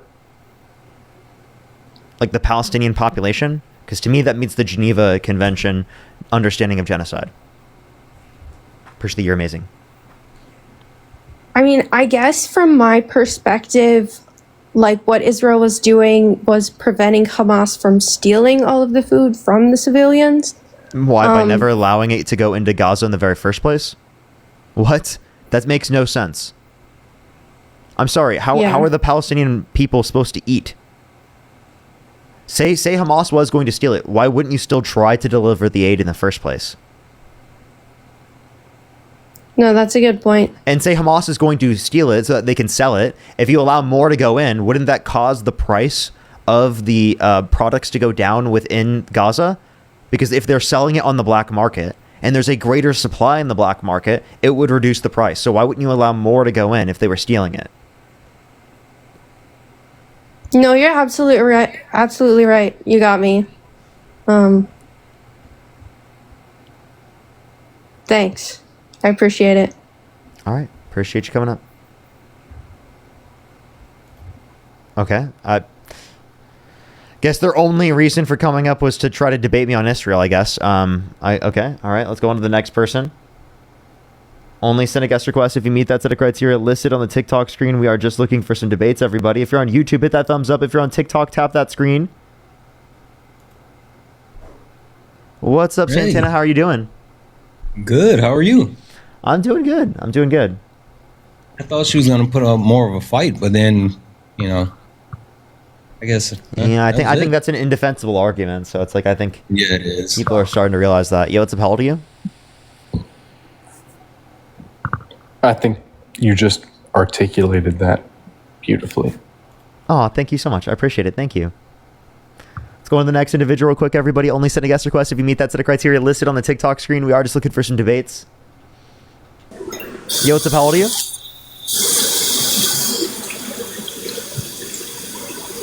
Let's Let's go on the next person. If you want to support me, as always, Venmo, Cash App, PayPal, link tree in the bio, as well as the description of the YouTube, as well as you can support me over YouTube Super Chat. Bridget with the $15. Thank you so much. I really appreciate it. Thank you. Lexia, thank you so much for the $5. I really appreciate it. Thank you. Lily, thank you so much for the $2. I really appreciate it. Thank you. Honestly, my thoughts are is that that Trump has caused specifically the conflict to go on for significantly longer. And I think that I don't really trust Netanyahu and Trump. So I am definitely sitting back to see what happens still.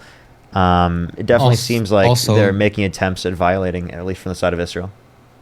Also, just really quick, did you know the agreement that was accepted apparently is the framework for the exact same agreement that was given to Trump under his first administration? Wow. So there was no major difference between when the original agreement was proposed to then. There was minor changes, but no massive changes. Yo, what's up? How old are you? 22. Do you support Donald Trump? Fuck no. Fuck Trump. All right, let's go to the next person. Only send a guest request if you meet that set of criteria listed on the TikTok screen. We are just looking for some debates. Take a guess who's in the guest box. You might not guess. No, it's not Liam. Their name starts with an R. I just peeked in. Oh man. Yo, what's up? How old are you? Parker, I love you. Appreciate you. Let's go to the next person. I don't know if you've seen this because you've been streaming. Did you see California declared a state of emergency because of ICE? No, I didn't. Yeah, I wanted to, the guy moved off of that so quick when you were talking, but California has officially declared a state of emergency because of the impacts of ICE on their citizens. Yeah. I don't know if it's specifically Los for Angeles LA County. or the entire state. Yeah. Yes, LA County. I have an AP News article. LA County declares state of emergency to aid residents hit by immigration raids. That's needed. That's needed. Good job, LA County. That's great.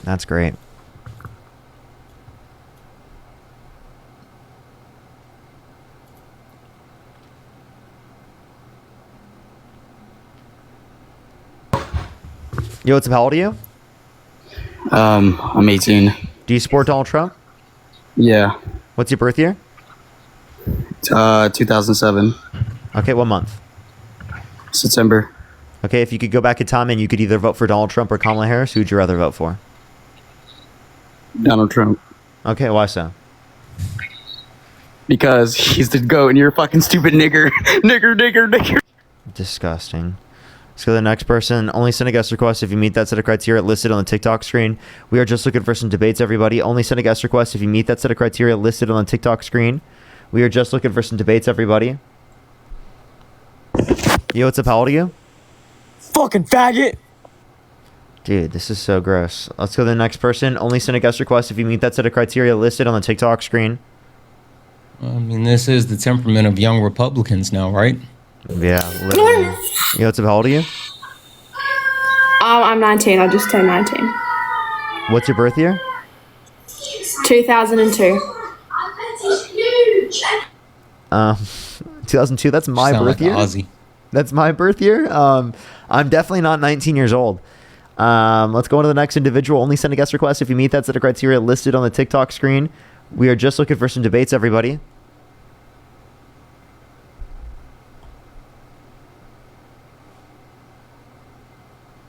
Let's go on to the next person. Only send a guest request if you meet that set of criteria listed on the TikTok screen. Colin, thank you so much for the $2. Thank you so much. Really appreciate it. Thank you. Yes, typically. Alrighty. Do you support Donald Trump?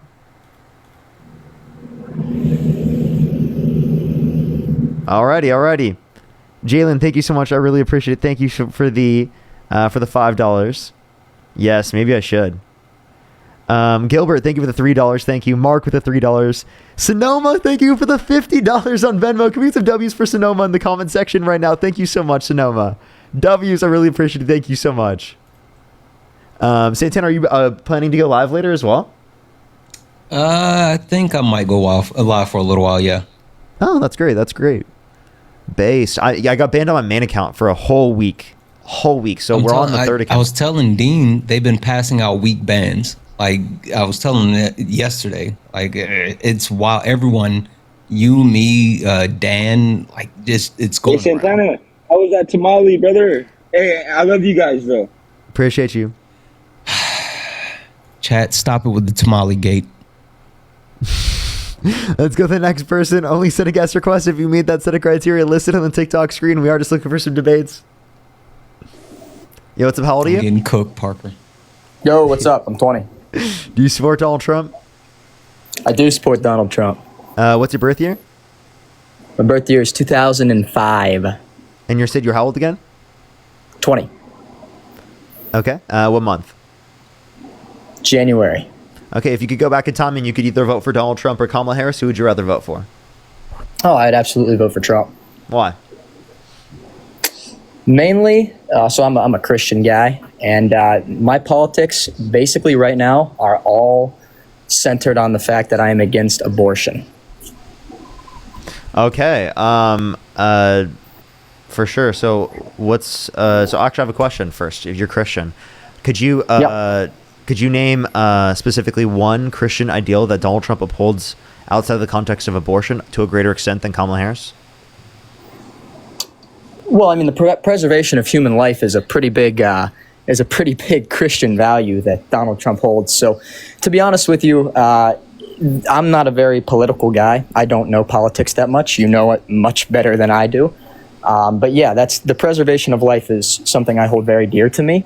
And I think we as a country was he preserving life when he was drone striking boats of people, specifically off the coast of Venezuela, with no evidence that they were drug boats? Is that preserving human life? You know, I don't know if that statement is entirely factual. I think that there was a lot of evidence that those were very dangerous people on those boats. If there wasn't, then he wouldn't. Well, such as the cargo they were hauling. Did you have any evidence that they had that cargo? Because there was none. Find me any evidence that cargo was on those boats. Well, I mean, you could find that evidence yourself. I mean, it's out there. There is none. Well, I mean, I would disagree with you. I've seen to the contrary. Go ahead and I find could be wrong. I'm going to say I could be wrong. I could be wrong, but I've seen. Because I've seen nothing. I've done research. I've seen nothing. Well, I guess we've just been seeing different things then. Okay, then what evidence did you see? It seems like you didn't even look. Oh no, I absolutely did. I saw multiple news articles. Which news articles? Name one. Name one? I couldn't name you the exact articles. I'm not, like I said, I'm not a scholar. I don't dive. Where do you read your news from? Mainly Twitter. Okay. Do you think Twitter is a reliable source for media? Oh no, I'm not saying it is. Absolutely not. I just said that you could be right. I could be wrong. Okay. Well, also, I get a lot of things from Twitter as well, but I know how to find articles. You said you read multiple articles. You can just, like Parker said, name one actual outlet of the article. Yeah, you're right. I get stuff misspoke. off Twitter. It tells me where to find it. No, you're right. I misspoke. I didn't read articles. I read headlines. So that is a clarification I should have made. But back to the main point of my politics, abortion. Would you like to discuss that? Yeah, we can, but I mean, you said that specifically Donald Trump, you couldn't name a single Christian value that he upheld to a greater extent than Kamala Harris, and then all you mentioned was hang on a preservation second. of Yes, I human did. life, and I just showed you how he doesn't uphold preservation of human life. Well, okay, so here's my response to that, I suppose. If those ships were hauling cargo that included dangerous drugs or dangerous, fugitives, then that would be upholding human life because those It actually wouldn't, because you can literally just absolutely. arrest them and detain them once they get into U.S. waters. One, they're in international waters, not under our jurisdiction. Two, again, we could have just arrested them. Three, right, even if it was true that specifically they did that, again, doesn't justify killing them. And then four, literally there was no evidence that they had drugs. Well, so you have multiple sides of the aisle condemning Donald Trump for his actions that he's taking, not just Democrats. I mean, everyone is calling out the fact that he's literally taking people's lives without due process. Oh, I will condemn Donald Trump. I'll be the first one to condemn him if he does something I disagree with. I disagree with a lot of his things that he's doing with Israel right now. I disagree with... Is that pro-life? What's that? Is that pro-life? What are you referencing? What is he doing? Like, are you pro-Palestinian, or are you in support of You Israel? know, a couple years ago, I would have said absolutely I'm in support of Israel, but now that I am, getting more knowledgeable on the subject, just because it's becoming more prevalent in society, I find myself walking more towards the middle. I can't say that I'm educated enough to pick a side right now, but I can definitely say that I disagree with some of his actions towards the Palestinian people. I think that's very fair to say, but I also think that he needs to be commended in his peace deals that he has made. Well, the ones that he extended that took even longer to get, like literally, we had these deals back in like under the end of Biden's admin, and Trump even admitted himself to making it so that we didn't get the deal done, the ceasefire done, until at least he got into office. And then when he gets in office, he gives Israel more power to quote unquote finish the job, right? Mm-hmm. Instead of doing a ceasefire. I think I misunderstand you. From what you said, it seems to me like you're saying that it's Trump's fault that Biden didn't get the war ended. Is that what you're saying? Genuinely, Trump admitted that it is the case that he influenced Netanyahu to not accept a ceasefire, because it is the case that until he was getting into the point of the office. Okay, you're saying he influenced Netanyahu, not. Okay, I understand what you're saying. Yeah, Trump sent back channel communications because the deal was on the table prior to Biden leaving office, and both Israel and Hamas had verbally agreed, but then with the back channel communications, because Trump didn't want Biden to have the win, Israel pulled out of the actual agreement. Yeah, that's very interesting. Like I said, I'd have to do more research on that. If that is the case, then that is another thing that I would absolutely condemn Donald Trump for. Obviously, I'm for the preservation of human life, and what has happened there, even since Donald Trump has taken office, has not been very pro-life. So, but yeah, I'd have to do more research on the subject. I'm not saying I don't believe you guys, but you know what I mean.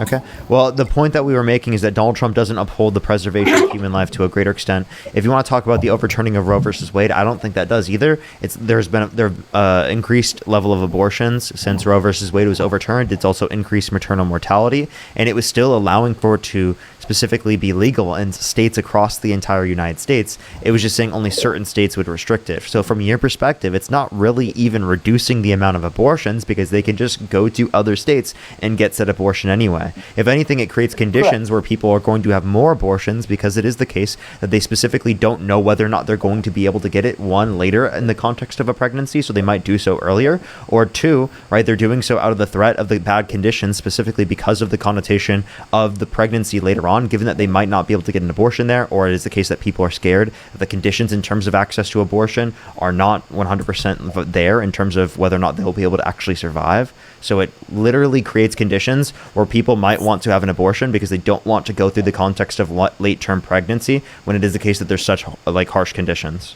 of maternal mortality. I don't disagree with some of that, but I do disagree with some of that. I think the overturning of Roe v. Wade was legal in the sense that it should be a state's issue. I don't think that there should be a national. I don't think that there should be a national ban on abortion. I don't think that there should be a national, allowance of abortion as well. I think that it should be a state issue. However, when you say that, what's that? Why? Well, that's the fundamental properties of our democracy. It's not one governmental body over the entire nation. There's certain things that are certainly, apply to every state, but the states hold power as well. Why don't we do that on an individual level? Say that, you could specifically have your position on abortion, but on an individual level, everyone should have a choice, because we believe in individual rights. I think individual rights, right, above states' rights. Well, I would agree with that to a certain extent, but do you think that a certain individual should be able to choose whether or not they're going to kill somebody else? Or maybe we don't even take it to that extent. But do you think that another human being should individually be able to choose to get into a fist fight with somebody else? I mean, sure, maybe a fist fight, but you draw that line somewhere, right? No, Donald Trump should not have pardoned the violent rioters who beat police officers on January 6th. That's not what I was referencing, and I think you were talking about people getting beat up. Right, but that's not what I was referencing. We're talking about abortion here. Yeah, I think that people should be held accountable for being beat up. I'm confused what your point was with that. Well, my point with that is you were saying that somebody should be able to individually choose whether or not they should be able to get an abortion. And you were claiming individual rights over the state rights there. And I agree with you on certain topics on that, but I think there's a fine line between individual rights and So do you think states should be able to allow people to murder? Absolutely not. That's the exact argument I'm making. Do you think it's murder? Or do you think abortion's murder? Absolutely, I do. Okay, then you think it should be left up to the states. Therefore, under your view, you think that murder should be left up to the states. Well, I believe that every state would have the same ruling on that issue. No, they don't. Then why not make it federal then? Exactly. If every state will have the same ruling, then why not make it a federal ruling? Well, why not? That's fine. But under our democracy, that's just not the way. That's not the way that it's ever been with regarding abortion. And I don't think that precedent was set a long time ago, a lot longer before Roe v. Wade was put into place. And I don't think Roe v. Wade should have been able to reprimand that. So do you want to address the point that I made? You said murder should be left up to the states, right? No, absolutely not. Wait, so you just said abortion is murder, no, but abortion I think should be that's left up to the states. That means murder should be left up to the states. I think that's a moot point. I think that's a moot point because every single state would be against murder. There wouldn't be a single state that would allow murder. So that's trying to. If you think abortion is murder, you think abortion is allowed in some states. You do think that murder is allowed in some states. That's the logical conclusion of your argument. That is absolutely not the logical. That's literally what you're saying, though. No, absolutely not. No, that's literally what you're saying. No, hang on. Let me talk Either here. you have to concede that abortion is not murder, or you have to concede that it shouldn't be left up to the state. But you can't argue both, because if you argue both, then you're arguing that murder is left up to the state. I disagree because other people don't see abortion as murder. If it was up to me, personally, as a human being, yes, I would want a complete ban on abortion for this nation, but that's not how other people feel. That's not the way this nation works. You just said you didn't want that. You just said you wanted it to be left up to the states. He did say that. Right, as a nation, yes. A nationwide ban or a nationwide acceptance. Constitutionally, there's a difference between constitutionally what we are founded on as a nation and what I believe. Okay, would you ever support a candidate that called for the termination of all rules, regulations, and articles, even those found in the Constitution? No, absolutely not. So Donald Trump said exactly just that verbatim. That's cap. You really? I'll show you. I would love to see that. Literally the truth.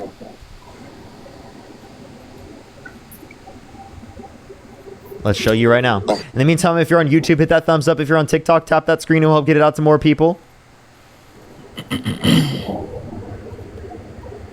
While he pulled... Oh, go ahead.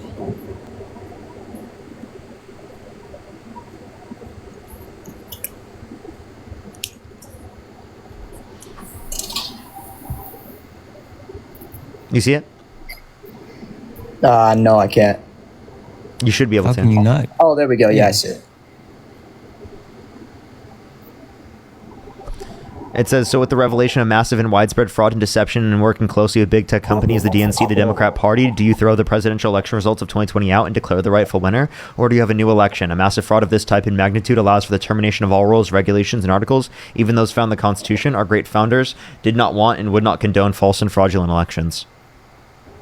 Okay, yeah, absolutely. I said at the very beginning of this that there's things that I condemn Donald Trump on, and that would be one of them. That is one particular statement. But if you would ask Donald Trump the same question, if you think if you think the Constitution should be thrown out the window, his answer would be absolutely not. Wait, you said that you wouldn't support someone who has said this. And also, Trump has violated multiple of our constitutional rights. Our First Amendment, Second Amendment, Fourth Amendment, Fifth Amendment, and 14th Amendment. And he's actively trying to plant the seeds to subvert the 22nd Amendment as well. Okay, that's completely wrong. The Trump 2028 hats that he not only has sitting on the desk in the Oval Office, but is selling in the White House store. And also Steve Bannon, who is a close, confidant, and advisor of Donald Trump, said that after the 2026 elections, they have plans that they're going to roll out to make sure that Donald Trump is on the ballot for 2028. So literally, yes, he would want to get rid of the Constitution.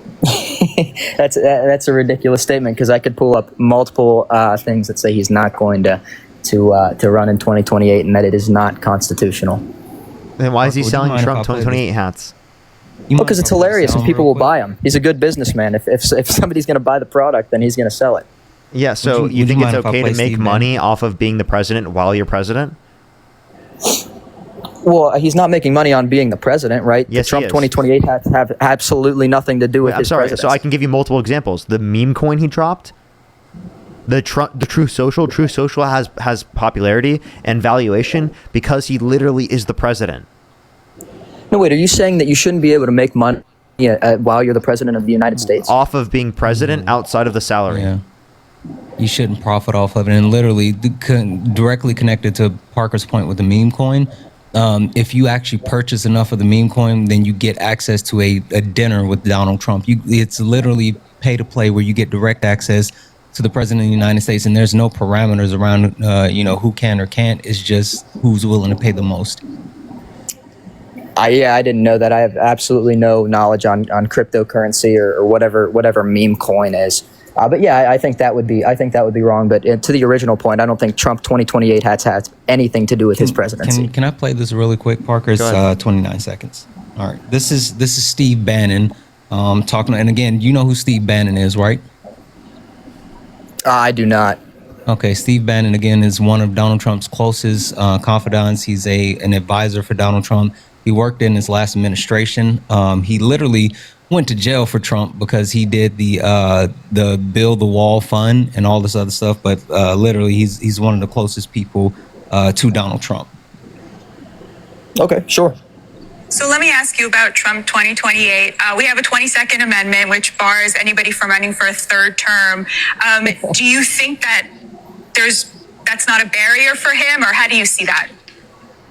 I think that there are many different alternatives that at the appropriate time after the midterms in 26, we will roll out. But I think there are many different alternatives to make sure that President Trump is on the ballot. And if he's on the ballot, he'll win. So let me ask you about Trump 2028. Again, Steve Bannon is someone who has helped shape policy for Donald Trump, who has specifically worked in the White House for Donald Trump, someone who is still in Donald Trump's close circle as of today. Sure. I mean, look, you can keep pushing this narrative and you can keep telling me what other people are saying about Donald Trump. But if you go back and look at what Donald Trump has said specifically regarding to that question, because he has been asked directly multiple times, his answer What did he say about Project 2025? See, you're completely dodging my. What did he say about statement. Project 2025? Why are you changing the subject? No, I just need to know, what did he say about Project 2025? No, wait a minute. I don't think that's a fair question. It is. It's a correlation. Donald Trump specifically was adamantly on the record saying he had no knowledge and no connection of Project 2025. Okay, yes, I remember that. As soon as he was elected, he brought multiple people from the Heritage Foundation and that worked on Project 2025 into his administration. And then after that, he actually, in this most recent government shutdown, he actually tweeted out that he was going to bring in Russell Vought, he of the famed Project 2025, to work on what actual cuts they were going to make while while the government was shut down. Which, fun fact, there's been, I think, 21 or $28 billion worth of funds that have been frozen or canceled while the government has been shut down, and 81% of those have been in Democratic-led cities. So literally, this was all rolled out under Project 2025, which Trump said he had no knowledge of, but now they have implemented over 60%. And Russell Vought is working directly with Donald Trump, co-author of Project 2025. So the point that I'm making is, just because Donald Trump says he has no knowledge of it, or he doesn't agree with it, or he disavows it, he lies. He lies a lot. Oh, I'm sure he does. I agree with you on that. He's been caught in multiple lies. But have you ever considered that at the time he was asked the question, he did not know what Project 2025 was, and then in the time since he has gone over the documents? This is such a Yeah, he mentioned it in an actual interview, like in early 2024, something he literally talked about the Heritage Foundation and the plan that they were making. Like, he talked about this before that. So no. And also, like, I mean, that's ridiculous for you to say, especially because the people who are involved with Project 2025 have like literally gone on Twitter and like quote tweeted like that and joked about it, right? So like they've admitted this, including Brendan Carr, who is the current FCC chair. and he actually wrote the FCC portion for Project 2025, and now he works in the government as for the head of the FCC. And after they like tweeted out, he co-signed that tweet saying, yes, it was the plan all along. So again, they all knew. Man, I don't know if I just don't know if that's true, because I've also I could be wrong. I feel like I've seen him publicly condemn parts of Project 2025. So again, I mean, I don't know what else we could show you at this point. They've obviously had some affiliation with it. Like, you can at least acknowledge that. Oh, right? sure. There's been some affiliation, but I mean, you said yourself, or He one said of he you had two no said clue that. what it was. He said they have no affiliation. Yeah, And back they've when the implemented 60% back before he of it was elected, already. correct? They've implemented 60% of it already in 9 months. Yeah, 60% is not 100%. and I will. Do you, I will do say you know this how too. massive Project In 2025 9 was? months, by the way, in 9 months, doing 60% of it is obviously like indicating that they want to do this. So you're saying that he couldn't have done 100% of it in 9 months? If this were the other way around, that there was like some like communist manifesto dropped by the left, and they did like 60% of that in the first 8 months, right after saying that they had no affiliation with it, you'd be like, nah, you know, they're definitely not trying to do this. So wait, the left. So the so the hardcore right is Project 2025. Hardcore left is communism. Is that what I'm hearing? I was just giving an example. And you do understand that I mean, yeah, you have to keep going further, but I don't think you're ready or prepared or even know what communism is. So I don't think we can have that conversation. Sure. Oh, so you're publicly condoning communism then? Is that what you're saying? I'm not a communist. I am. I'm not a communist either, but I think that communism as a whole, it's not the boogeyman that you guys try to use it as. I mean, the Red Scare has shaped what people think communism is, but if you actually understand what communism is, then you're not scared of it. Oh, no, now that I can agree for with. that conversation. Now, when you want to talk about fascism, because, fascism is a far right ideology, then, that's scary. I can absolutely agree with you on the communism part. In a perfect world, communism would be, well, maybe not perfect, but communism would be great, but it's far from a perfect world that we live in. So yes, we can agree on that. Also, if you want to talk about any like far extreme ideas, I mean, fascism seems attainable, at least for this administration, where communism has never been like actually implemented in a governmental system to the extent where it could be. So maybe we should worry about the fascists in front of us right now instead of trying to control women's bodies. I never said I was trying to control women's bodies. I don't think that a fetus is a woman's body. It quite literally is a separate human entity by DNA. So I think that's a crazy statement that you're saying. I'm trying to regulate a woman's body. I mean, you literally are. You're trying to say that they shouldn't be able to get access to an abortion. And by the way, when you say like when we talk about person, do you think an embryo is a person? Well, obviously, that's a tricky question, and you're going to try to catch me in a trap here. If you leave it to its natural, to the natural course, absolutely, it'll become a person. So it's not a person currently, but it will become a person in the future? Well, what's your definition of a person? What are you asking? Well, it's going to be something of the human species in which meets the criteria of past or present and future subjective experience. Well, I think that an embryo is a human. Yeah, absolutely. A fetus but it does not meet the criteria human. of past or present and future subjective experience. It's going to have future experience. Going to, but it doesn't yet. So then it's not considerably at the point in which we would say it has value, and we would say that an abortion isn't wrong. Well, that might be your definition of a human being's value, but I think a human being has value because it's created in the image of God, and I think that the image of God is designed at birth. What you want to do is you want to impose your religion on other people. You say because you think the religion is a certain way, well, then it has to be this way from a legal perspective. And I'm saying that like we believe in separation of church and state. We don't believe in church and state being one. Therefore, your religious prescriptions cannot be the reason why you think the law should be a certain way. To restrict people from doing things. So my religion also tells me that murder is wrong. Which God? Yahweh, Jesus Christ of Nazareth. But my religion also tells me that murder is wrong. That's not solely to your religion, right? Well, neither is abortion. It is in this connotation because you based your position on abortion on your religious views. Thank you for the galaxy, Emma. Well, no. I would base everything I do on my religious views. Yes, you're correct. My entire life you is base based on every my single religious thing you views. do on religious. That's ridiculous for you to say that. You don't base every I don't single think thing so. you do in your life on religious views. When you play video Everything games, is- that based on your religious views? No, it has nothing to do with it. Everything is rooted back to my religious views. Yes. No, it's What not. are you? What type of clothes are you wearing right now? Yeah, the What type of clothes justification, am I wearing the right now? justification for everything you do in your life is not that. Like you deciding to pick up your arm, the justification for that is not religion, right? It's going to be some but the root of personalized it, justification. the root of every single decision of my life can be traced back to religion, though, at some point. I don't know what you mean by that. Well, so to your question, what clothes am I wearing right now? That's kind of a goofy question, right? I'm wearing It's not- shorts and a tee. I'm wearing Right. I'm wearing what type shorts. of fabrics? What type of fabric?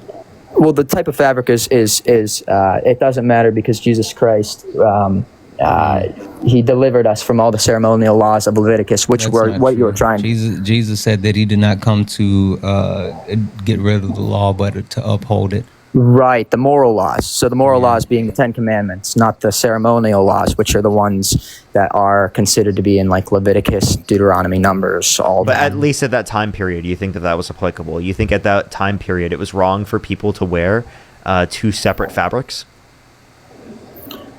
Well, if you're asking me as a human being, I'm going to say I have no idea. But the God that created me and created this whole world said that it was. So I don't know the reasoning for that. I think it's kind of ridiculous. But who am I to say that God when also God is so said much bigger? in 1 Samuel 15:3 to Saul and his men to slaughter the men, women, children, and infants of Amalek.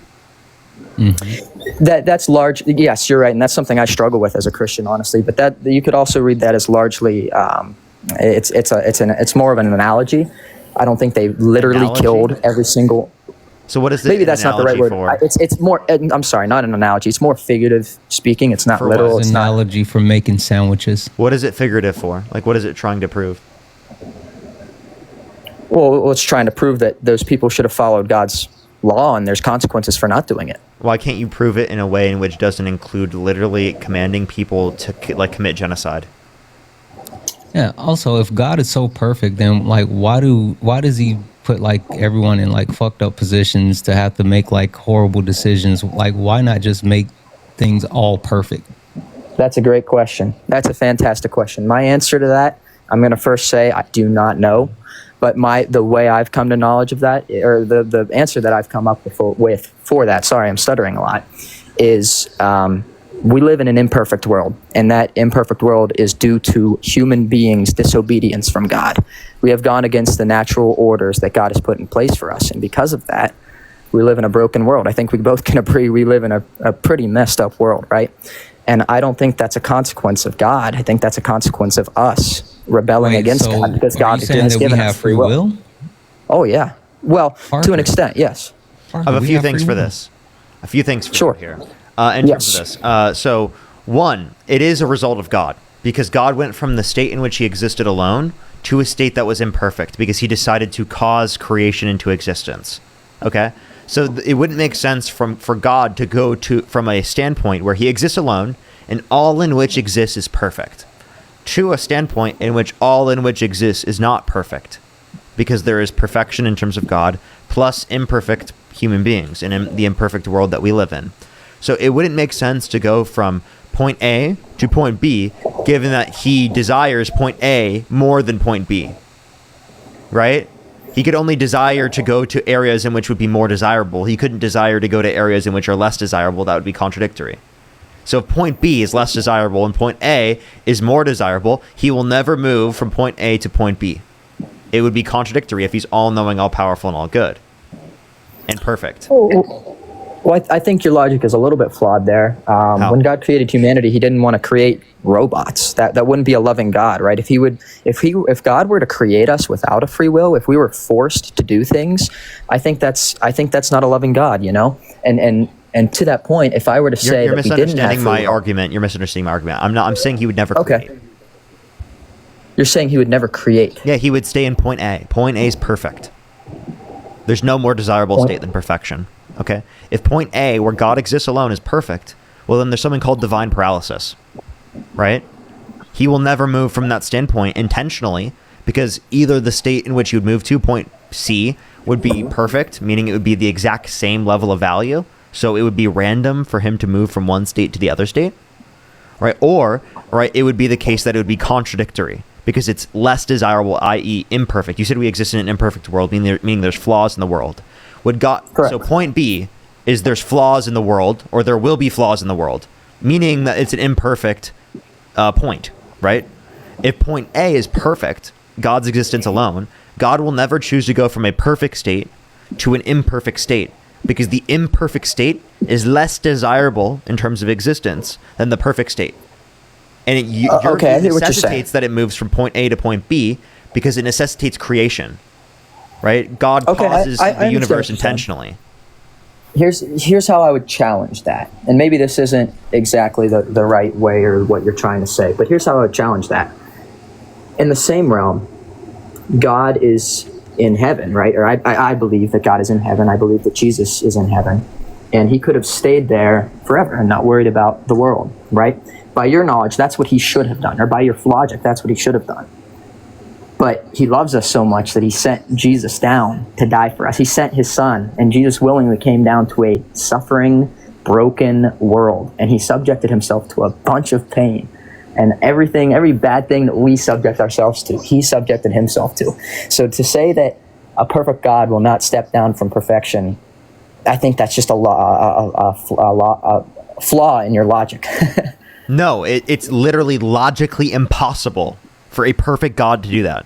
You're saying that a perfect God had an imperfect desire.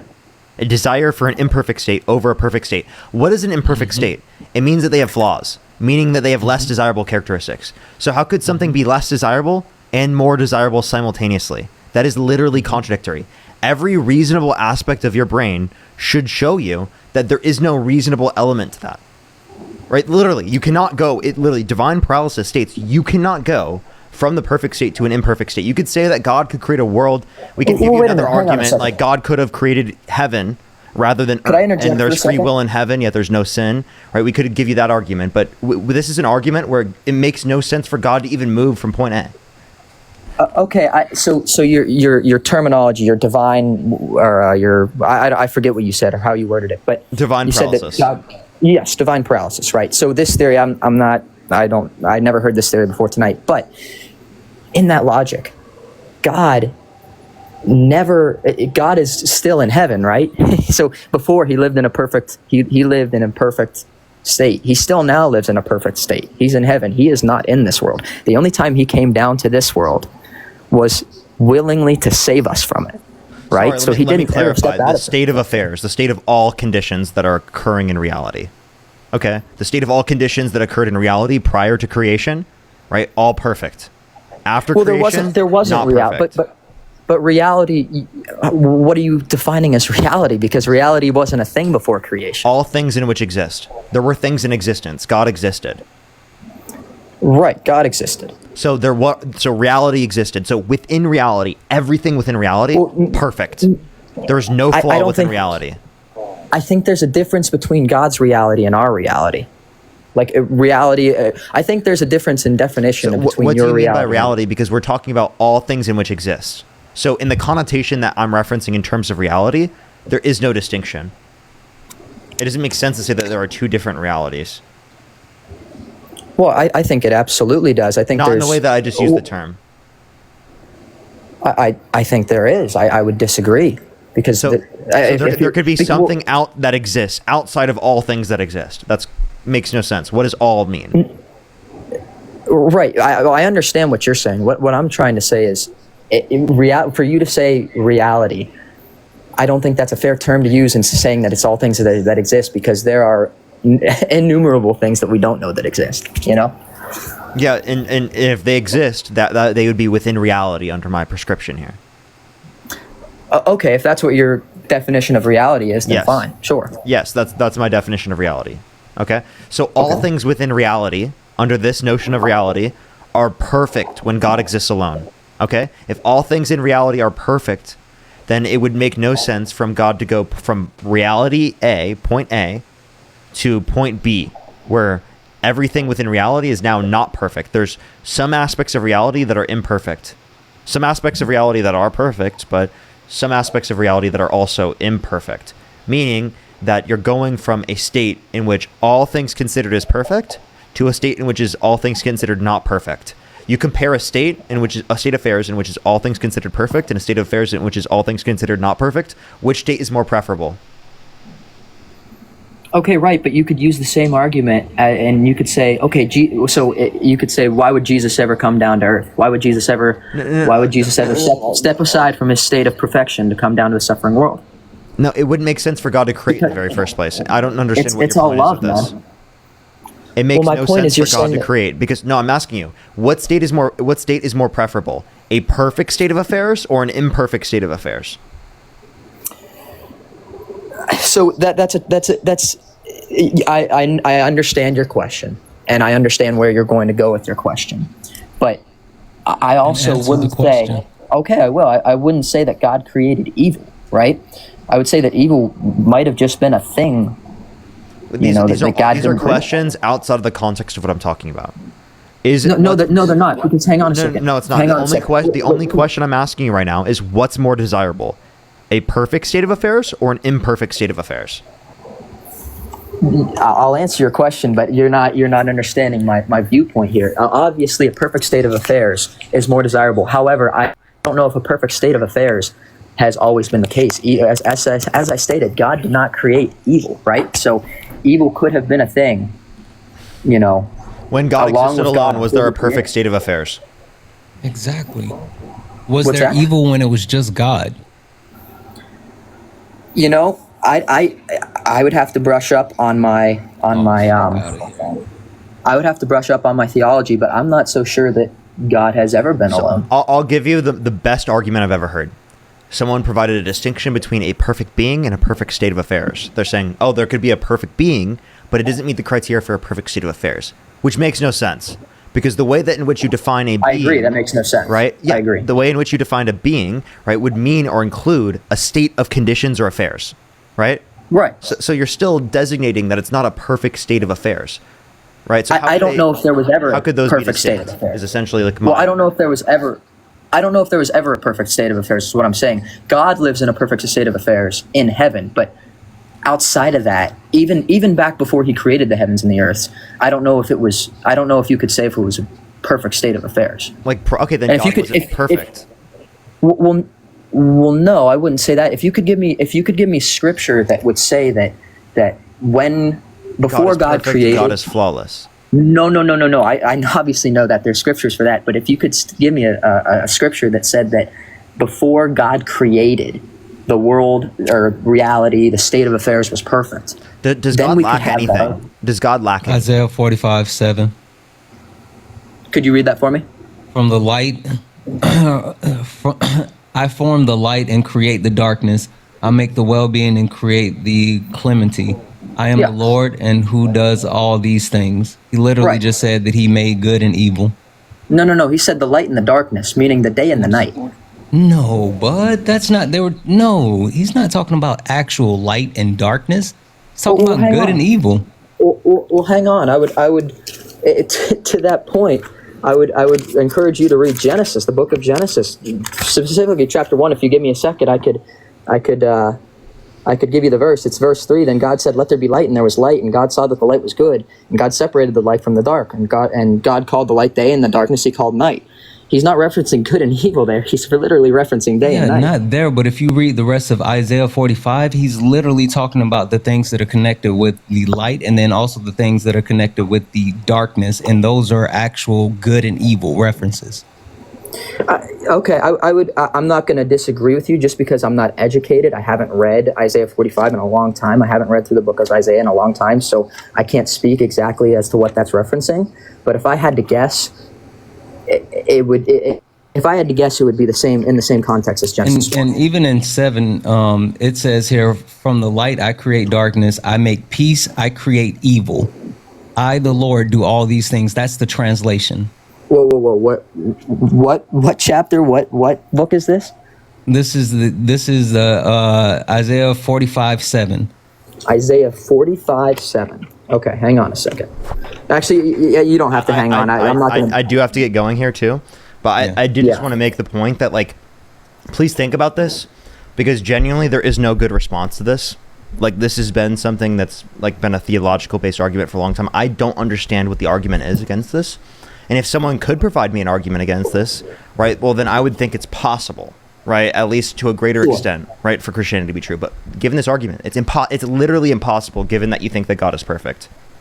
Okay, right. Because being flawless means that you lack no desirable traits. Right.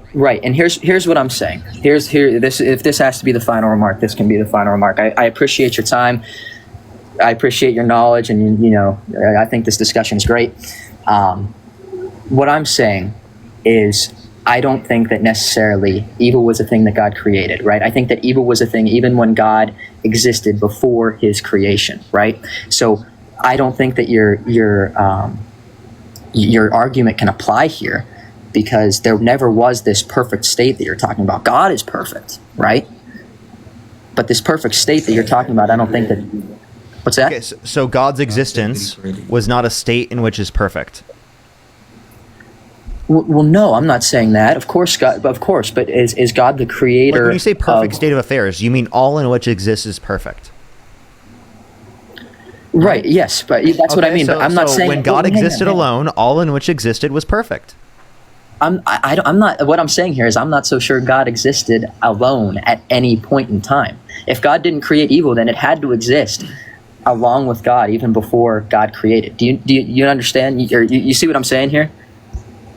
Like, there never was this perfect state of affairs that you're talking about. You know what I mean? So God's existence alone wasn't perfect. So it was imperfect. So then you would have to concede that the state of affairs in which God existed in prior to creation was imperfect. No, what are you asking here? Because God is perfect, right? But would I call this a perfect state right now, the world that we live in? No, of course it's not. It's not a good state that we live in, but God is still perfect.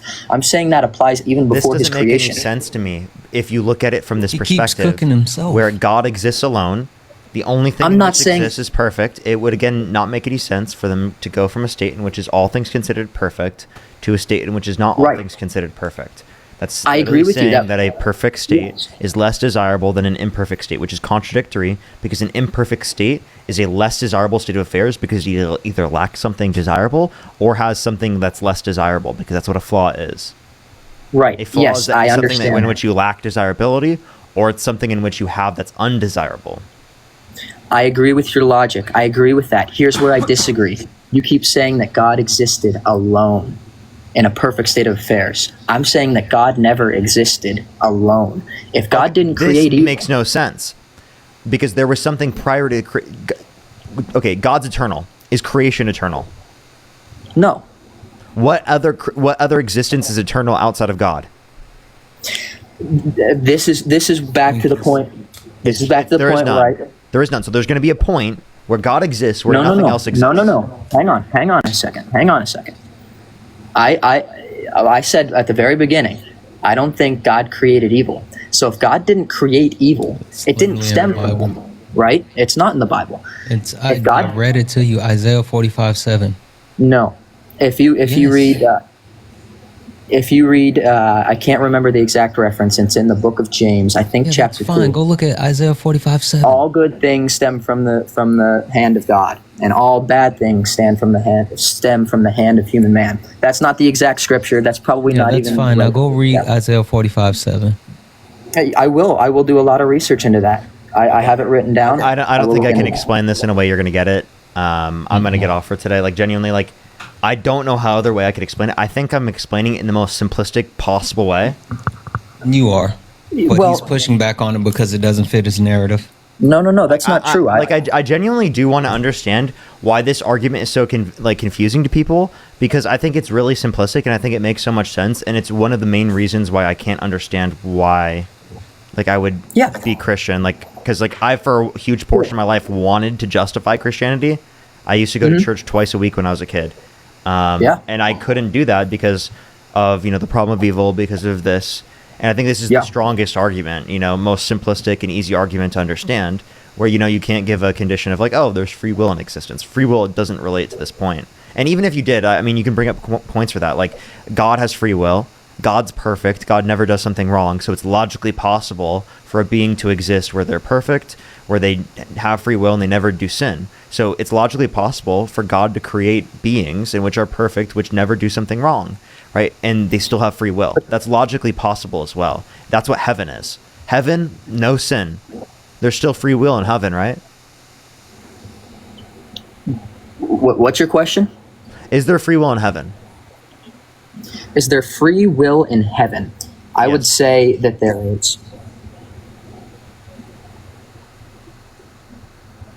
Yes. I don't know if you heard me or not. Yes. Yes, there is. Is there any sin in heaven? Is heaven perfect?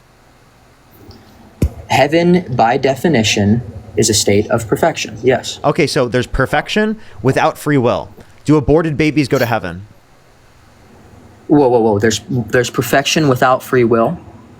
No, there is perfection and there is free will. That's what you just said heaven Correct. is. Okay. So I'm There asking is- this question. well, wait, hold on. Let me think about this. There is do aborted fetuses go to heaven?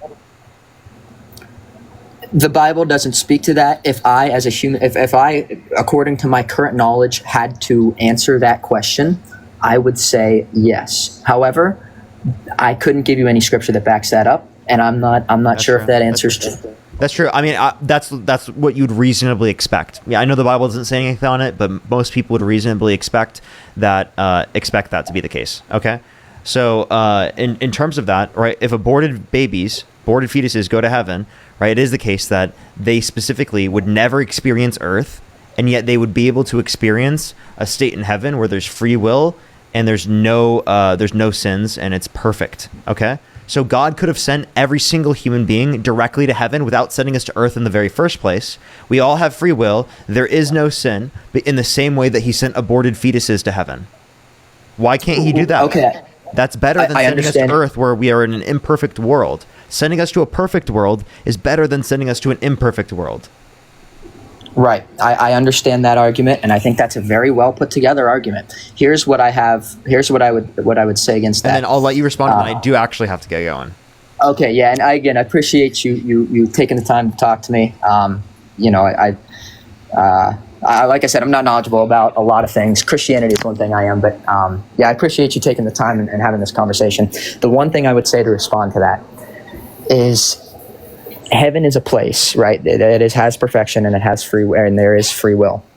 But that free will is understood to be utilized. Let me think about how to argue, how to say this. People have a choice whether or not to go to heaven, right? That's what I believe. We have free will to choose to accept the payment of Jesus on the cross or to not choose it, right? If you do that, your heart's going to be aligned with Jesus, and that free will is going to be used in the way that it was intended, to love, to respect, to treat one another rightly, right? The aborted fetuses, right? They never have a chance to sin. So that's why I believe they won't go to heaven. They have no sin. No sin can enter heaven, right? Wait, exactly. So I could have sworn you were born into sin. Yeah, so then why don't we just get sent directly to heaven without getting sent to earth in the very first place? We never committed a sin. We're worthy of heaven. Right, the aborted fetus didn't get that choice, right? Correct. They never got the choice to go to heaven or not. Yet they still experience a perfect existence in heaven with free will. So again, God could have sent every single person that ever existed, right, directly to heaven. They would exist in a perfect set of scenarios with free will, right? No sin, no evil. Like, why wouldn't that be a preferable set of scenarios to send us to? The condition of people typically saying that is that, like, there would be no free will. But then they also claim that, heaven is preferable to earth. But if heaven's preferable to earth and, heaven doesn't have any free will, well, then having no free will is preferable. So then, like, the connotation is still, like, we should be sent to heaven directly. So either it is the case that there's divine paralysis, or we should be sent to heaven directly. Either way, it doesn't make sense that we're here. Yeah. Also, Psalms 51:5 and also Romans 5:12 literally says that when we're born into sin, so your point still makes no sense. Well, yes, we are born into sin. That's as a result of Adam and Eve, creating or performing the first sin, and then we're born into a broken world, absolutely, and that's that's the whole point of Jesus on the cross is, we're born into sin. We're born into this world that we cannot escape. So babies have sin. Well, yeah, babies do, but if you're not born, you can't be born into sin, right? And if you look at the context behind that verse, if you're going to say, okay, what if like a 1-year-old dies? If you're looking into the context of that verse, born into sin, it's not referencing the babies that go and die at 1 year old or 2 years old without having the opportunity to sin. It's saying that we're born into a broken world, and if we live, a life far enough, we're going to call it 5 years old, 4 years old, whatever you want to call it, we are going to sin, right? That's what it's referencing. It's not saying that literally as soon as you're born into this world, you're a sinner. You know what I mean? It literally says, behold, I was brought forth in iniquity, and in sin did my mother conceive me. In sin did my mother conceive me. That do you know what that's referencing? Probably, it's probably referencing a non-marital affair. It's not. All right, I got to get going here. I got to get going. Yeah. All right. Well, hey, thank you so much, Parker. I really appreciate you. I know that you don't believe this, but man, Jesus loves you. He blessed you with the gifts of arguing. He blessed you with the gifts of intelligence, and you are very intelligent. You are very well spoken. I'll be praying for you, and I do mean that from the bottom of my heart. I love you both. You guys are great guys. Well, I really hope that you question this position, because I genuinely don't think that that makes sense to say, especially after the arguments I provided you. Genuinely, I get it. I understand leaning towards Christianity because it makes you feel good, but genuinely, I can't understand it from an intellectual standpoint. I hope that you question it, just because it's really important to question things. Absolutely, I question my faith every single day. Yeah, absolutely. I'm not one of those guys that are born into this thing and just blindly follow it. I have done a lot of research, more than I could say, and the conclusion that I've come to logically is that Jesus is King and that He is a Savior. Maybe you haven't come to that same conclusion, but man, you can. I would encourage you to do the same thing. Keep asking questions. Keep doing research with an open heart, and I appreciate you, man. Sure. All right. Appreciate you coming up. Yeah, absolutely. 3 quick thank yous, if you don't mind. Go ahead. Jalen, thank you for the 5. Sarah, thank you for the 5, and Mookie, thank you for the 10. Parker, I appreciate you having me up. Are you gonna go live right now? Yeah, I'm about to get ready to hop on now. Hop on. I'll send everyone to you. Right. Awesome. Thank you. See you guys. Alrighty. See ya. Allison, thank you for the $10. Thank you so much. I really appreciate it twice. Thank you so much, Allison. I really appreciate it. Steven, thank you for the $5. Thank you. Emma with the $5. Thank you. Sarah, thank you for the $10. Thank you. Lorelai, thank you for the $25. Thank you so much. Jalen, thank you for the $5. Gilbert, thank you for the $3. Thank you. I really appreciate it. Can we get some W's for them in the comment section right now? As well as let me say thank you to Siani. Thank you so much. Really appreciate the $1. Colin with the $2. Thank you. I really appreciate it. Thank you. Octavio, thank you so much. Really appreciate the $3. I did see that. It's actually crazy. And then I think I am fully caught up. If I did miss anyone's donation, I apologize. I do apologize. Josh, again, I wanted to say thank you for the Cash App. I really appreciate Josh. Give me some W's for Josh in the comment section right now. And for the person spamming in my YouTube chat while I'm not talking about Israel, we literally debated earlier about how Israel was committing a genocide in Gaza. I do believe it's an apartheid state. I don't know why you're spamming in my comment section. Right, that when I literally have talked about that almost every single day on my stream. It looks like they stopped. All right. Okay. We're gonna get off for tonight. Everyone go over to Santana's stream. Spam Parker Raid. Spam love from Parker, everyone. I love y'all so much. Have a good night, everyone. I'll see y'all tomorrow.